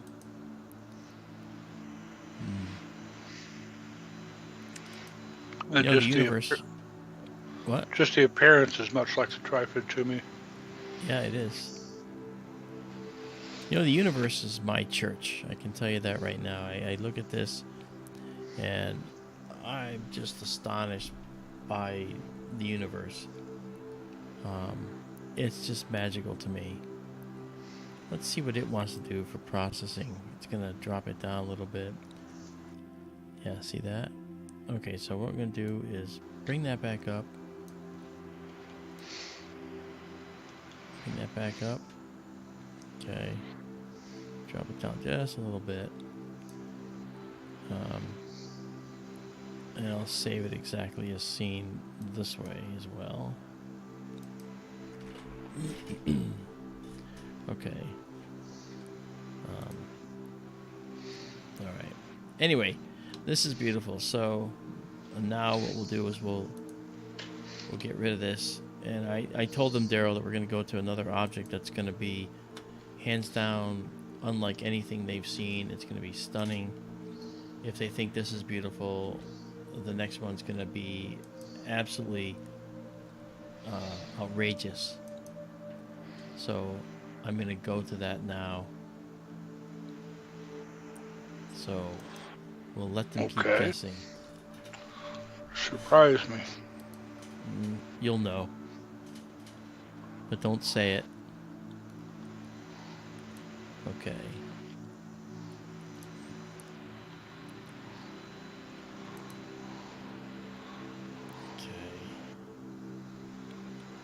There we go.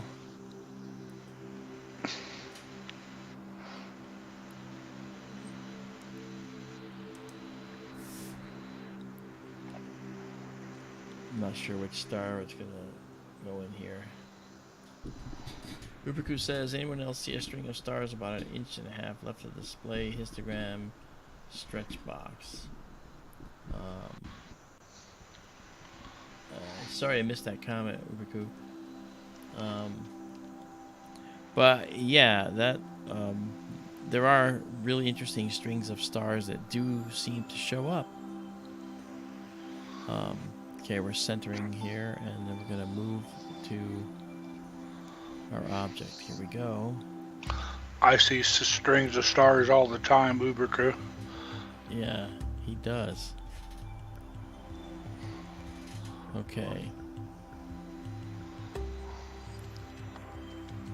We've talked about that when I've seen them in some of the filaments in the Veil Nebula, whether they're real or not. Sometimes they're just happenstance arrangements of stars. Right. But sometimes they appear to follow the filaments, for instance, and I wondered if they might be, like signs of the shock front, creating new stars or something of the sort. We have to see if the stars are at the right distance for that. I'm going to do a 25-second finding shot here to make sure it's what I think it is. Or where I think I am. I think I see where we are. The region looks familiar to me. But we're about to find out. They can make adjustments based on that. Is there not to give anything away, I know you told me not to, but is there a caravan involved? Yeah. Yeah.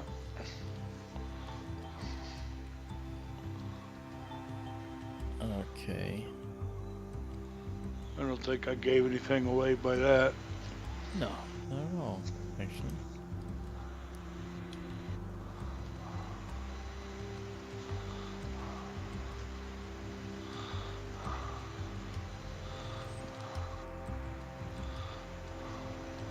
Let's just wait and see what's going on here.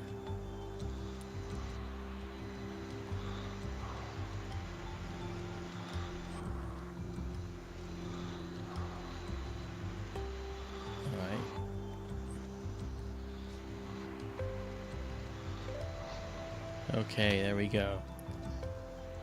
That's beautiful. That's a perfect placement too. Okay, this is where we want to be.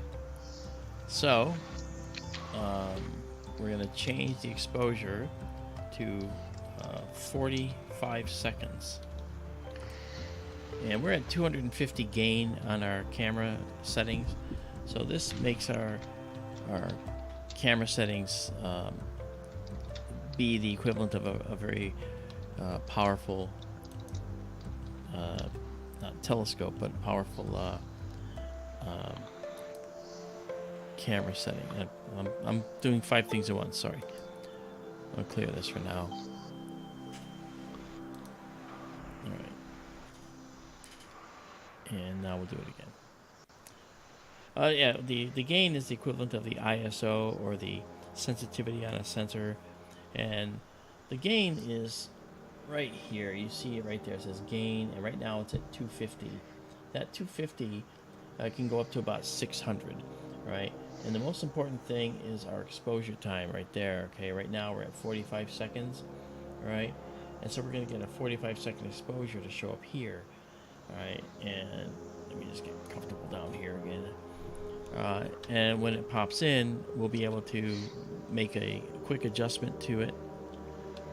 All right, and there we go. Wow. Let's adjust the colors. And, you're funny, Izabela.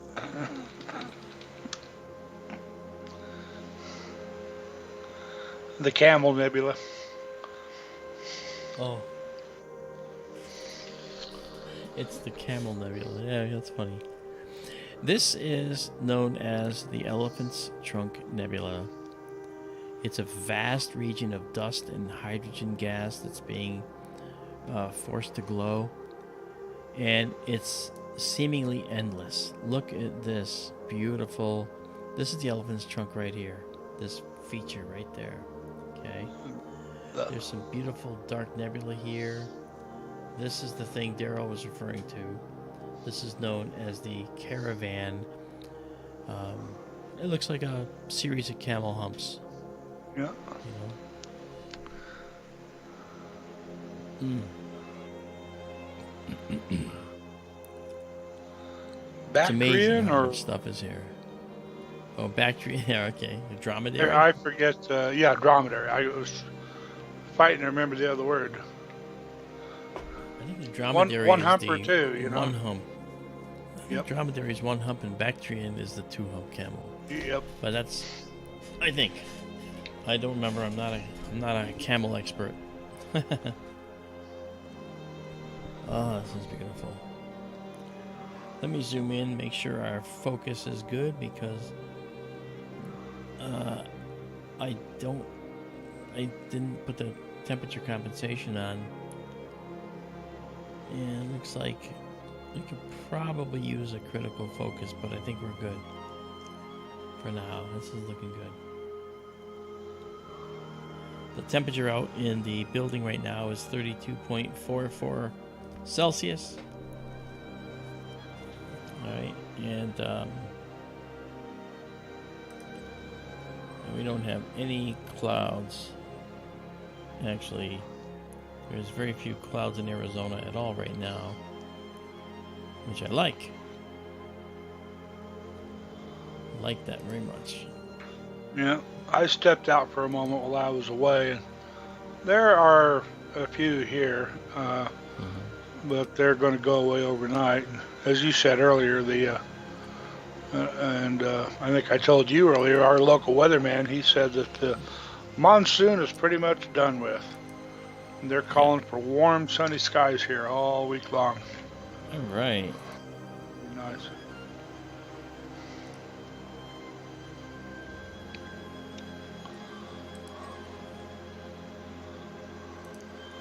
Cosmic Ray asks, how is the dark stuff analyzed to know what is in it?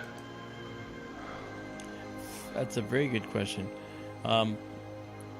We can look at the dark stuff by examining infrared imagery, and we can actually get spectra of the dark stuff as well, because if you can see it, it's emitting light. So because it's emitting light, we can get its spectra. It's not the easiest thing to do, but we can do it. All right. And so we know that the dark stuff is composed of a lot of silicon atoms. Sometimes the silicons congeal together to form small dust particles. Carbon atoms can form carbon molecules, CC molecules, and more, and those are all formed in stars. And these stars that are dying will become red giants, and what these will do is put a massive amount of dust back out into the universe at that point. And that happens primarily because of the fact that the outer atmosphere of a red giant is so distended that that means extensive, because if you have a red giant where the sun is, like Betelgeuse, its orbit will go all the way out almost to Jupiter. So the gas out there is nowhere near as hot as the gas near the core of that star. So out in those outer reaches, it's actually considered a cooler environment. Still hot, right? Like 3,000 Kelvin. Okay, that's still pretty hot. But when you talk about what happens out there, that's actually not hot enough to keep atoms from forming into molecules, and so we'll get molecules forming out there, and that's what happens, and that's where much of the dust comes from. When a star has gone red giant, it means it's either going to start pulsating and expel all that stuff and make a planetary nebula if it's a star like our sun, or a little more massive or less. But if it's a massive star, when it's a red giant, that's the final phase of its life, and it's eventually going to explode as a supernova, and all that dust becomes, well, this and this and this, all out here. And the hydrogen gas, some of this hydrogen is created from the very big bang itself. Some of it is liberated from the envelopes of stars that have gone supernovae. So there's a lot going on here. And Robin said, what's the green in there? That's a good question, and I will explain that. Let me find one. Oh, there we go. Okay. All right, this is... You see this green? That's not actually in the image. That's actually part of the sensor. Because there are certain pixels that... there's a certain percentage of pixels on every image that are going to be what are called dead pixels. See, we have some more green ones down here. We have some blue ones over there. You'll see red ones too, but they vary. They're not the same dead pixels for each picture. It's just if there's a problem reading out one particular image, they may or may not be the same on the next image, and so I can get rid of them, but they're really not a bother. Except this one. That one I'll have to get rid of that guy.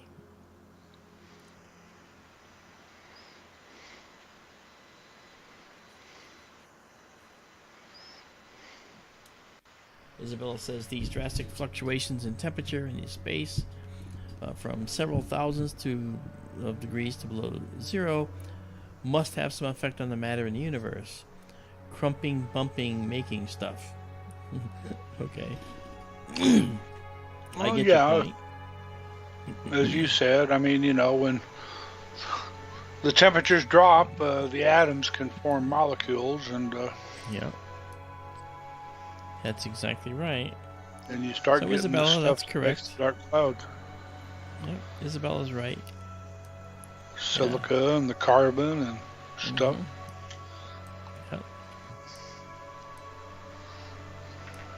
Look at that. This is one of those images where I have to wonder about the lines of stars, all those curves and stuff you see that Yeah. sometimes they sure look real. Not just random, chance. How about this one? It's like a circular, it's like a circle of stars. Yeah. These stars are playing Ring Around the Rosie. All right, let's see. We've got 12 stacked here. Let's see where it wants to put. Well, first of all, let me do another color correction to see if the color correction. Yes, that does work a little better. Shows us more of a proper color. And now we can see what it wants to do. See, it wants to bring it back to there, which is fine. All right, but I don't like that.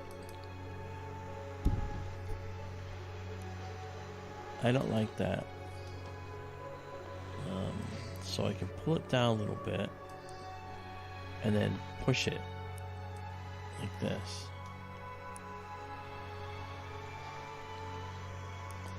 I'm gonna actually come up here now and play with this one. This one is more of a coarse adjustment, but I want to see what's actually hiding in this region.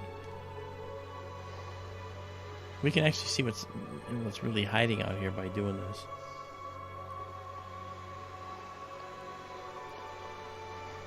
Yeah, there's a lot going on there, huh? Sure is. That now. Then come back here. I'm gonna dock this and then push it a little. Wow, this region is spectacular right here. It always has been in this particular nebula. Look at that. Absolutely spectacular. I actually like in here, there's two tiny stars. Look at that. And you notice they are ionizing some of the hydrogen in here, causing it to actually glow. This is Dark Nebula, pillows of billowing dust here. You notice it has a sort of a bluish tinge to the edge. That's because it's scattering hot blue starlight from some star, maybe these stars or stars further away. And it has a fringe of excited ionized hydrogen, which is why it has this beautiful red on it. Just something. This is... Go ahead. There's a blue streak inside the elephant's trunk, too. Oh, yeah, that's right. That's right here. Right there, yeah. Yeah. And there's another blue streak, if I recall. I mean, this is a blue reflection nebula here. Yeah. One hump or two. Okay, one hump or two. Are you Bactrian or dromedary? This is really pretty. And this is at 125%, so we're over our native sensor size. So let's do this. Let's get down to 100. This is 100%. This is the native size of our sensor. So you can see that we have a lot more data out here on either side and above and below. And we have lots of dark nebula in here too. That's really cool. Look at that. Wow. That has to be a Barnard or a Lind object. I bet it is.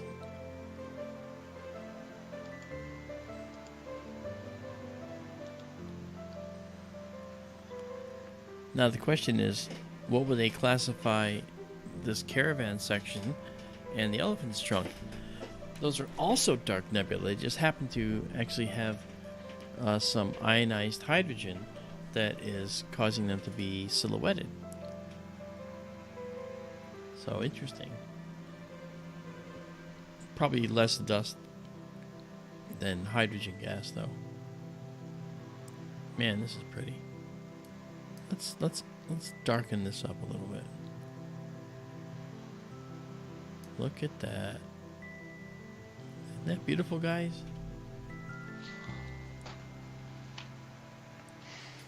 All right, let's pull this down just to check it out. All right, increase the size here. And let's float our stack here. Wow, look at that. Look at that beautiful thing. Hey there, Bullwinkle.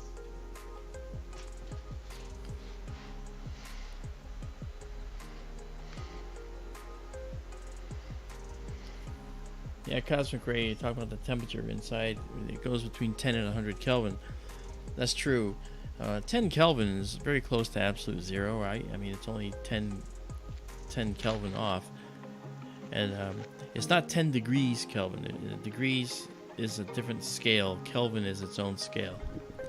Just so you know.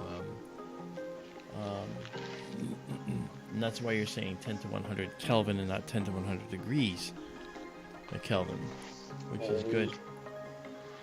I've been watching a lot of videos they're called 60 symbols from the University of Nottingham. And Okay. one of their professors was calling it 10 degrees Kelvin. Degrees Kelvin. It's an easy mistake to make when you're dealing with Celsius all the time. Yeah. But it is actually a mistake. Okay, go away here. See, down below here on the status bar, you can see we've stacked 20 so far. Now we'll do 21. Wow. This object never fails to impress, you know? Never fails to impress. Just beautiful. Okay, let's dock it up again. And we are at 21 objects here. We're going to pause this and save it. But first, we're going to rename it.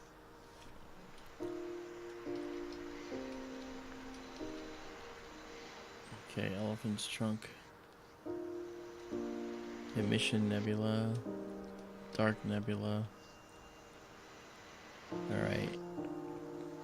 And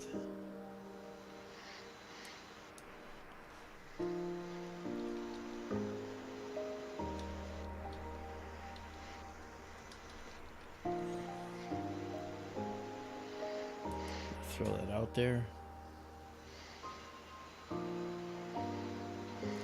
Okay. And now we'll save it. Alright, we'll save it exactly as seen right here. And then I'm going to do another thing here. I'm going to give us a little more contrast. Like that.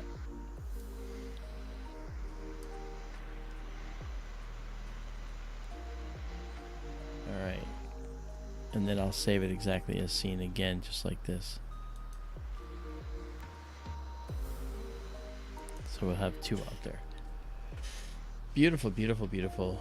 All these dark areas up here. There's smaller little knots of black globs.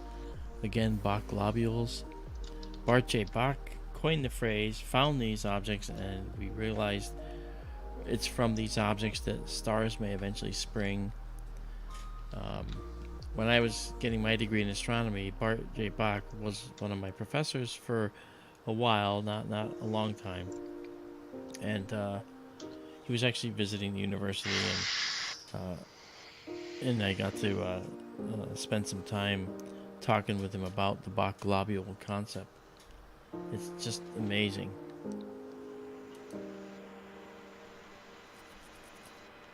All right. So that's up there, and we will quit that for now and go back to our 1 second shot here and do the night vision mode. Do the who? Night vision mode. I was just saying that's all. Oh. Let me pull that out of there. Izabela's asking if we can see the iris. Well, let's find out where it is from where we are. There's Cepheus right there. Yeah, it's close. The iris is stunning. There's no doubt about it. Oh, I think we're right nearby. Should we try it? Sure. Let's see where we are. Okay, so we're here, and we just need to go a little further north. Well, before we do that, what I want to do is just get my telescope view back here. There we are. And get my computer to come back on. There we go. And now let's go to the iris. Oh yeah, the iris. This is a location which is really interesting because it's all dark nebula, and there might be hydrogen there, but you don't see it. It's not glowing. What you do see is a lot of scattered starlight that's scattered by a lot of dust, and the dust shows up brownish in color, which is really the color of this interstellar dust. You can see the telescope is pointing way toward the back here, so the telescope now is going to go here. It's going to do Eta Cephei, so you have in the Greek alphabet down to Eta, right? And then it's going to zip on down to the iris from there. And as we get there, the iris will be pretty obvious. There it is. Does not look like much. Okay? But Yeah. Just you wait. Just you wait. And you can see there's something going on here, and that's what we're going to be after. So let's actually head to the west a little bit. Okay, and there's a reason I'm going to the west, because there's a dark nebula that's really pretty that sits out here to the east of it. Okay.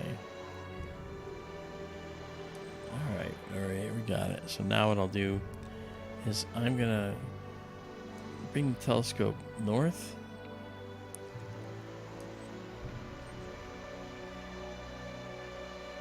Actually, I should bring it south. The other north. Well, I was thinking I was gonna go north, but I do want to go south actually, because I know there's some tendrils that come down. Okay. All right, I'm gonna do one more. You're gonna see this beautiful. This area is just covered with dust. You just can't imagine. But we'll just stop with this right here. And this time I'm gonna do a 50-second exposure. All right, and let us guide. We got our guiding going on now. It just started. You're welcome, Izabela. She asked for the Iris Nebula. You'll see in the first exposure. You'll see why it's called the Iris. Okay, let's go. So there's our elephant's trunk we just finished, and we'll clear it out of the buffer. Doesn't hurt anything.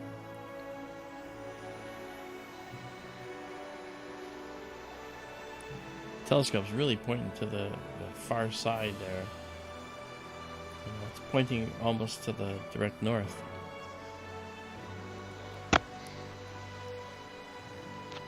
Okay.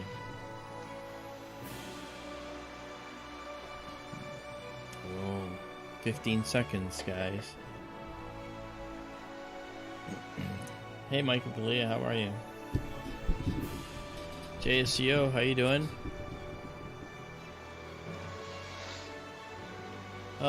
Mark, is there a link we can go to listen to? Oh, there we go. It's starting. We can go to listen to your recent presentation in Roswell.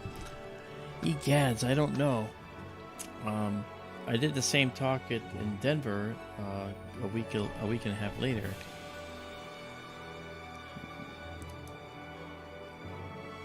Okay. I'll have to think about that at JSCO.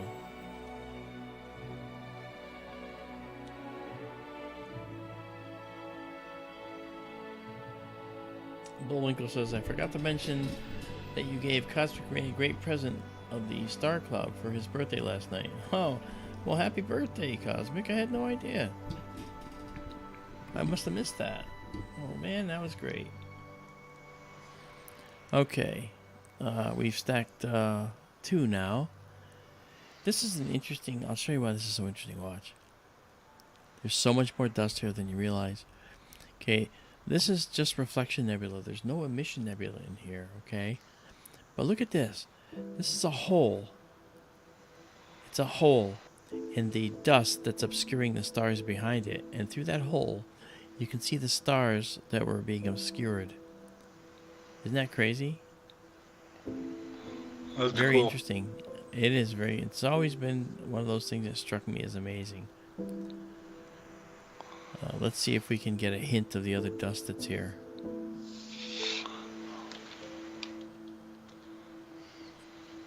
Yeah. There's a hint. You can see dust down here and here and here. There's that other dust cloud I was telling you about out there. There's some here. There's dust out here. This is a very, very dusty region. We might actually be able to show it better by color correcting. Yes. That shows the dust even better.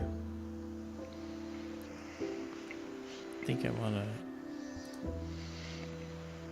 do that. Yep. There we go. And so I'm really going, obviously, way overboard on this. So this is really what it wants to show you right now. But I think that I need to back this out a little bit. And then push it. Push it into the curve.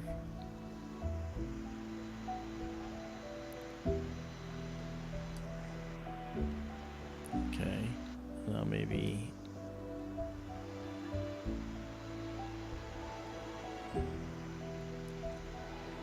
So as I push it into the curve, you can see something happening that's almost magical. That's a little too far. But if I come to about here, you can see this cloud very clearly here. You can see all this dust now, strands out here. You see all that? And that's only with 4 images stacked. So it's harder to tell. This is better.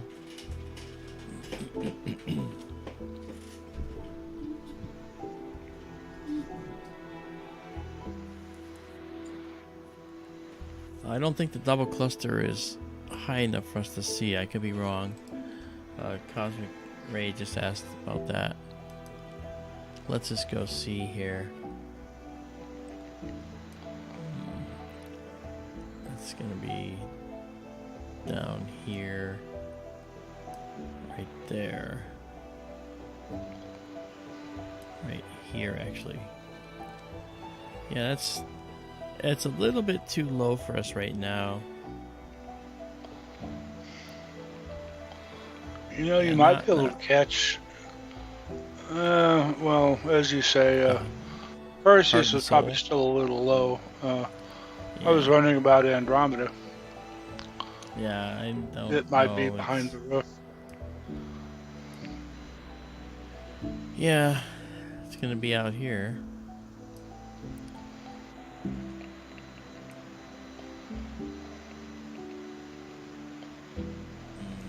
Pleiades have already risen at the horizon out there. All right. Let's get to the center here again. Saw the Heart Nebula a minute ago. Yeah, that's down below, out of our range right now. Well, check it out, guys. Look at the iris. Look at that. Wow. Let's see if we can coax out a little more detail here.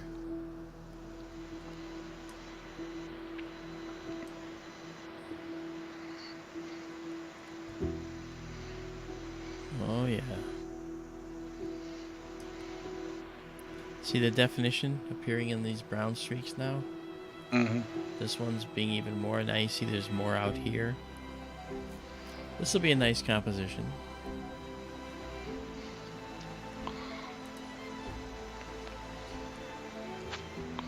Pull out a little of the green and it shows up better.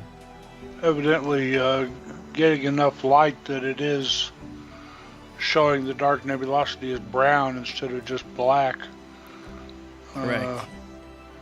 Where would that light?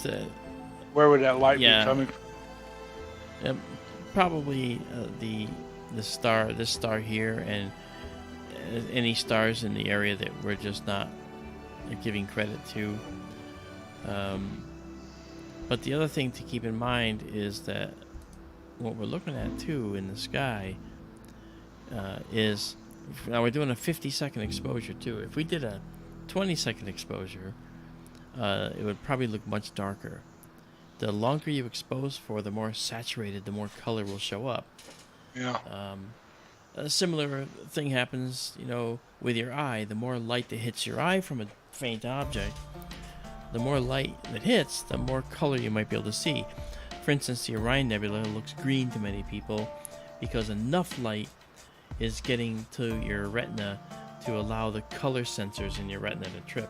Same thing with the sensors, the RGB sensors in the camera. A lot of light has to be brought in to allow the color sensor to adequately and properly show the color of the object. And that's kind of what we're seeing here. Yeah. That's beautiful. This is going to make a nice photo. I'm going to zoom way in. Let's go right in the hole.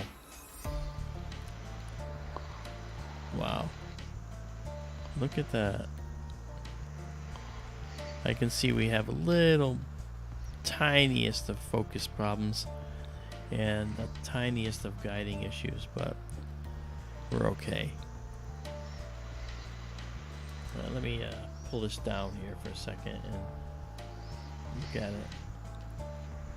And we're going to float that guy. Look, there's another nebula out here. Wow. So we got some out here, we got some out here, some down here, streaks here, and the streaks that fan out. This is a beautiful area. Well, whenever a star formed in here and it's illuminating, or the dust actually is being illuminated by the star in part, and that dust is scattering the blue light. So this star is responsible for probably making much of this nebula visible. Bullwinkle says lots of dark around this one. Yeah, it's true.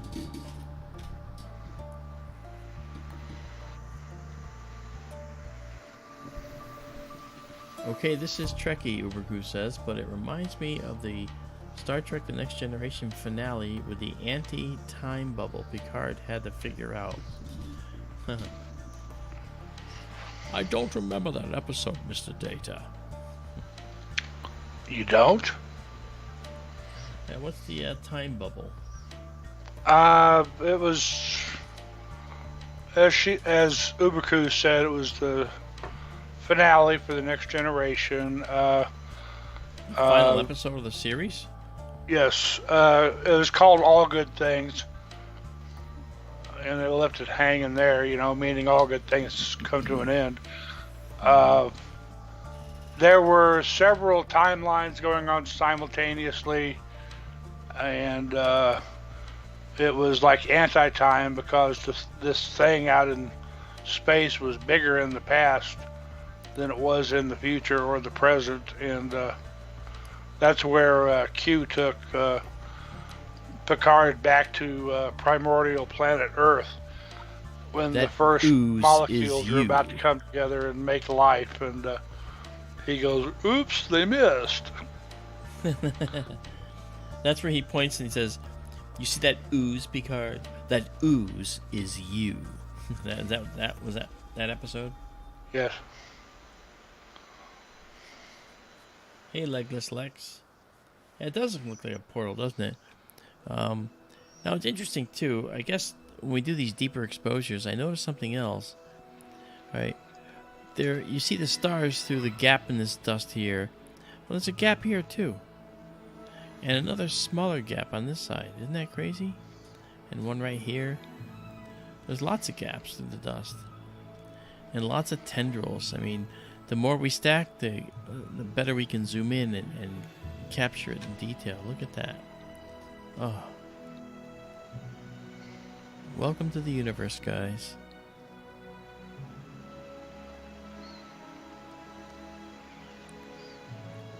You're looking at the seat of life in the universe right here. This is a dark nebula. They're my favorite places in the universe because it's in these dark nebula where the building blocks of life and planets and stars first get their chance to come together and gravitationally condense into a blob of massive material that could light up and become a star and a primordial stellar nebula from which planets form, kind of like our own. And we're looking at it right here. I cut my teeth on the original series too, Daryl. Talking about Star Trek there. I never could really get into the shows after the Next Generation. I tried. Deep Space Nine just did not appeal to me at all. It struck me as like the Ferengi. I never liked the Ferengi. I thought those were stupid. I remember they were in, one of the earliest episodes of Star Trek or The Next Generation. I didn't like them then. I never did anywhere else in the show. Look at the detail coming in now up there. I tried to like Voyager, but I gave up on it. And well, I had a problem with the Janeway character. Yes. Because she had this rough voice. It almost sounded like one of the sentences she would say is, "Mr. Tuvok, bring me my cigarettes." Yeah. And that I had trouble with that, but I will say, I did press through. I followed it through to the end, and the final episode was extremely touching. It was actually quite well done. When they returned to Earth? You gave it away. But yeah, when they returned to Earth. Yeah. That was a very well done episode. I don't know what she did that made her make Admiral before Picard. Maybe because Patrick Stewart wanted too much money. I don't know. Yeah. Look at this showing up now. This is what it's all about right here, guys. We're seeing all this beautiful intricacy, and when we do more processing on it later, our new techniques to process this is going to make this really, really separate from the background stars, and it's going to look gorgeous. I look forward to seeing that. Yeah, me too. I probably won't get any sleep tonight because I'm probably going to do it. But I'm an astronomer. We always up late, right? Alright, let's dock it up. This song always sounded, this song right here, which you can't hear, Daryl, but the people can. It sounds like a song from Stargate, doesn't it? Yeah, let me move it up. It's like Stargate SG-1, right? It just sounds just like a Stargate song. It's not. It's actually by Scott Buckley. It's called Discovery. Excellent song. I really like this. Very inspiring. I have to say, I almost expect to see Tilk, running along with the, Goa'uld, fighting the Goa'uld. I think I liked Stargate SG-1 more than I did Stargate the movie. Okay. I mean, the movie had its moments when, like at the opening, when James Spader helped him decode the Stargate, and they opened the Stargate for the first time and all that. Yeah, really good.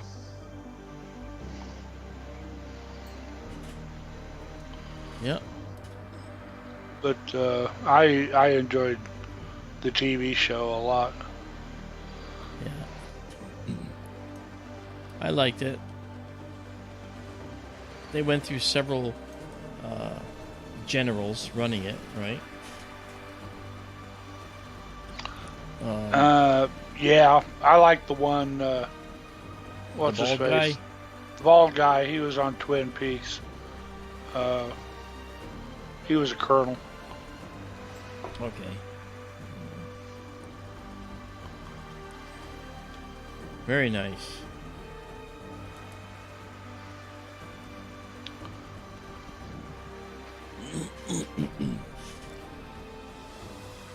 Let's see my telescope here.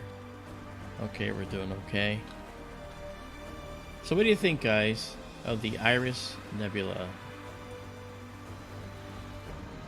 I think it's beautiful. I think it's looking good.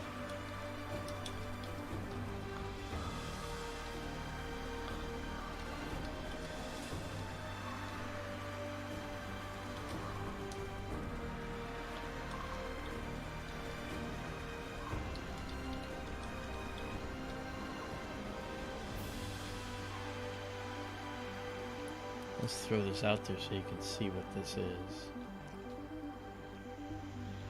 Okay. And we'll just drop that down now. Hey, OG Skywatch. Tom Jensen, how are you? Good to see you out here with us tonight. When you see it now, the dark cloud below the bright star in the iris, it has like a wing or a thing hanging off to the left of it. This thing? No, way down, way down. Left to center of the image. Oh, so like this? Big dark cloud right there, and then yes, that thing right there. Interesting, yeah. Well, there's a bunch of stalks that just radiate outward. And notice they have different densities. This one being more dense. A subtle blue reflection nebula right here. Oh, man. Okay, we've got 22 stacked. We're going to go just a couple more. Maybe to 24. This has a lot of character even now, I can tell you that. Let's try pulling back a bit. See the dynamic range. Okay, so now we can dig right into the center and see what's going on directly in the center here. Okay, very complicated central region here. And let's pull this back and push it in a little more. There we go.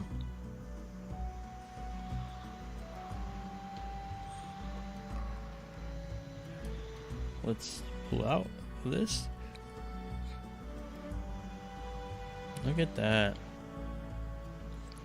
And you can see our guiding when it goes over the zenith there. It's more aggressive. So that's why we're getting this band here. Hey there, Bonnie. That's Anahata 77. Of course it is. Yeah. Hi, It's only Bonnie. about 5 hours from you. Yeah. In Colorado. Oh, yeah. Okay, let's. You know what it is. Let's pull that out. Pagosa Springs, if I remember right. I haven't been down that way in a long time. I used to go down there every summer.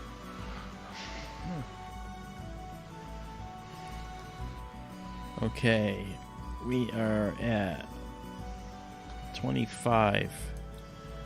So we're gonna pause this here. All right, name this the Iris, of course. And this is a reflection nebula and a dark nebula, RN and DN. Back when I did live programs and star parties, I did them down in that part of the state. I did Back them for when the there was state. a real sky. Yep, it was still dark skies down there then. It was. Wow. I did them for the state parks. I did them in Colorado. Did some down in New Mexico. Hmm. I'd basically trade them public lectures and star parties for free campsite. Well, that's cool. If they got too demanding Yeah. and it wasn't fun anymore, so I quit doing it. Now I do it. Skywatch. Okay, go ahead. Sorry. Sorry, now I do it here with you. That's fair. I like it. OG Skywatch says, you guys should talk about the Artemis program now and then. Pretty stoked. It went off the screen. Pretty stoked about the idea, even if it's just to do it before China does. Well, not the only reason. We're not in a space race with China. Maybe we should be. Okay. MLR, There are what's going people on? saying, I saw one today, that China's going to eat our lunch one of these days if we don't keep up with them. Well, in the current situation, that would be something that could happen, yes. But that's changing, luckily. That's going to change. We're going to have that superiority soon. Or at least parity. Maintain parity. MLR says, shame they had to scrap the launch today. He was talking to OG Skywatch, but at least they learn each time. I actually did not see why the launch was scrubbed, did you? Yes, I got up at 6 And? this morning to watch, and at first they were saying it was a hydrogen leak. They thought there was a bleed valve leaking, and this afternoon I saw they think it was actually not a hydrogen leak, but there was like a crack in the thermal covering, you know, the brown stuff on the fuel tank, and it was letting air get in close to the cryo tanks, which was turning it to vapor, which was then escaping back out of that crack, and they thought it was leaking hydrogen, and they said it was not a structural crack, it was just a crack in the foam, and so that might help them, you know, go ahead and launch. They're saying Friday now. Yeah, Friday is the next window. It's like, but more reasonable hour at noon, roughly. Oh, yeah. Well, there it is. That's very cool. Well, you know what, guys? I have to be up early tomorrow, and I look at the weather and I see it's going to be clear the entire rest of this week. So I am going to say that tonight we will sign off for now, and I really enjoyed having you out here. Good to see you all, and we're gonna be I just want to go look at all these. I just want to see everything right now, and I can't. I gotta shut it down. I don't want to, but you know what, we'll shut it down together. So what I'm going to do now is park the scope, and you'll see that happen. Alright, so I'm going to park the scope now, and it'll say, do you really want to park the scope? Yes, and you watch the scope flip up back over the top and come down to a parking spot. Happening right now, and then I just have to be ready to turn it off. So I'll bring up my program over here that I wrote, and I can turn the telescope off with a simple number. And it will tell us too. It'll tell us when to turn it off, as you'll see right here.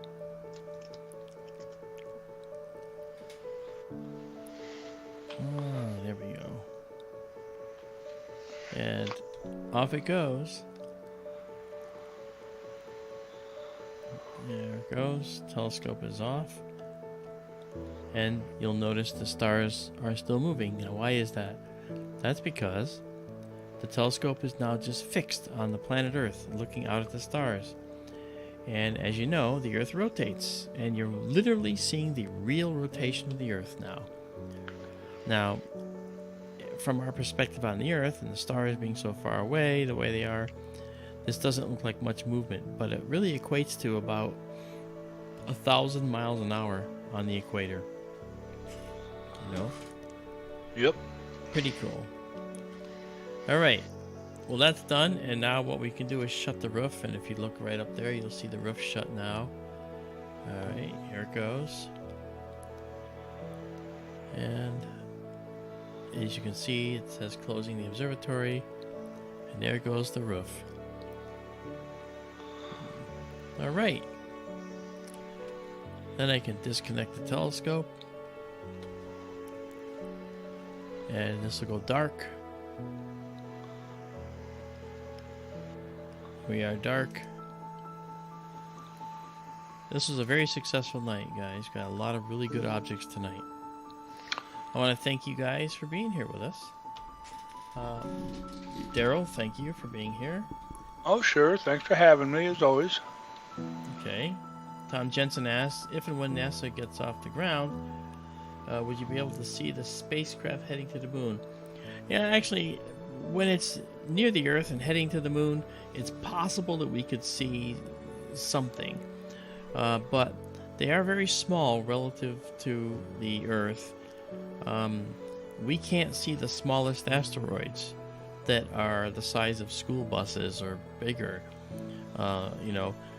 But it's possible that we could check it out. It's possible. I don't know for sure, but you know, we could try and see. You know, neat to see if we could see it. If they can see the web a million miles away, we might be able to see the whatever the capsule's called. Yeah, Artemis. Where it is. Yeah. Starts with a C, I forget. Okay, Hey, Ryan? well, yeah. The capsule. Oh yes.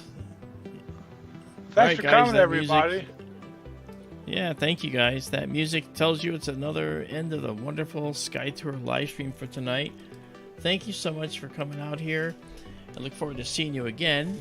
And on behalf of Daryl, and he already said thank you and everything, but on behalf of Daryl and myself, I want to tell you what a wonderful night we've had with you tonight. So thank you for coming out, and we'll see you next time. And don't forget, keep looking up.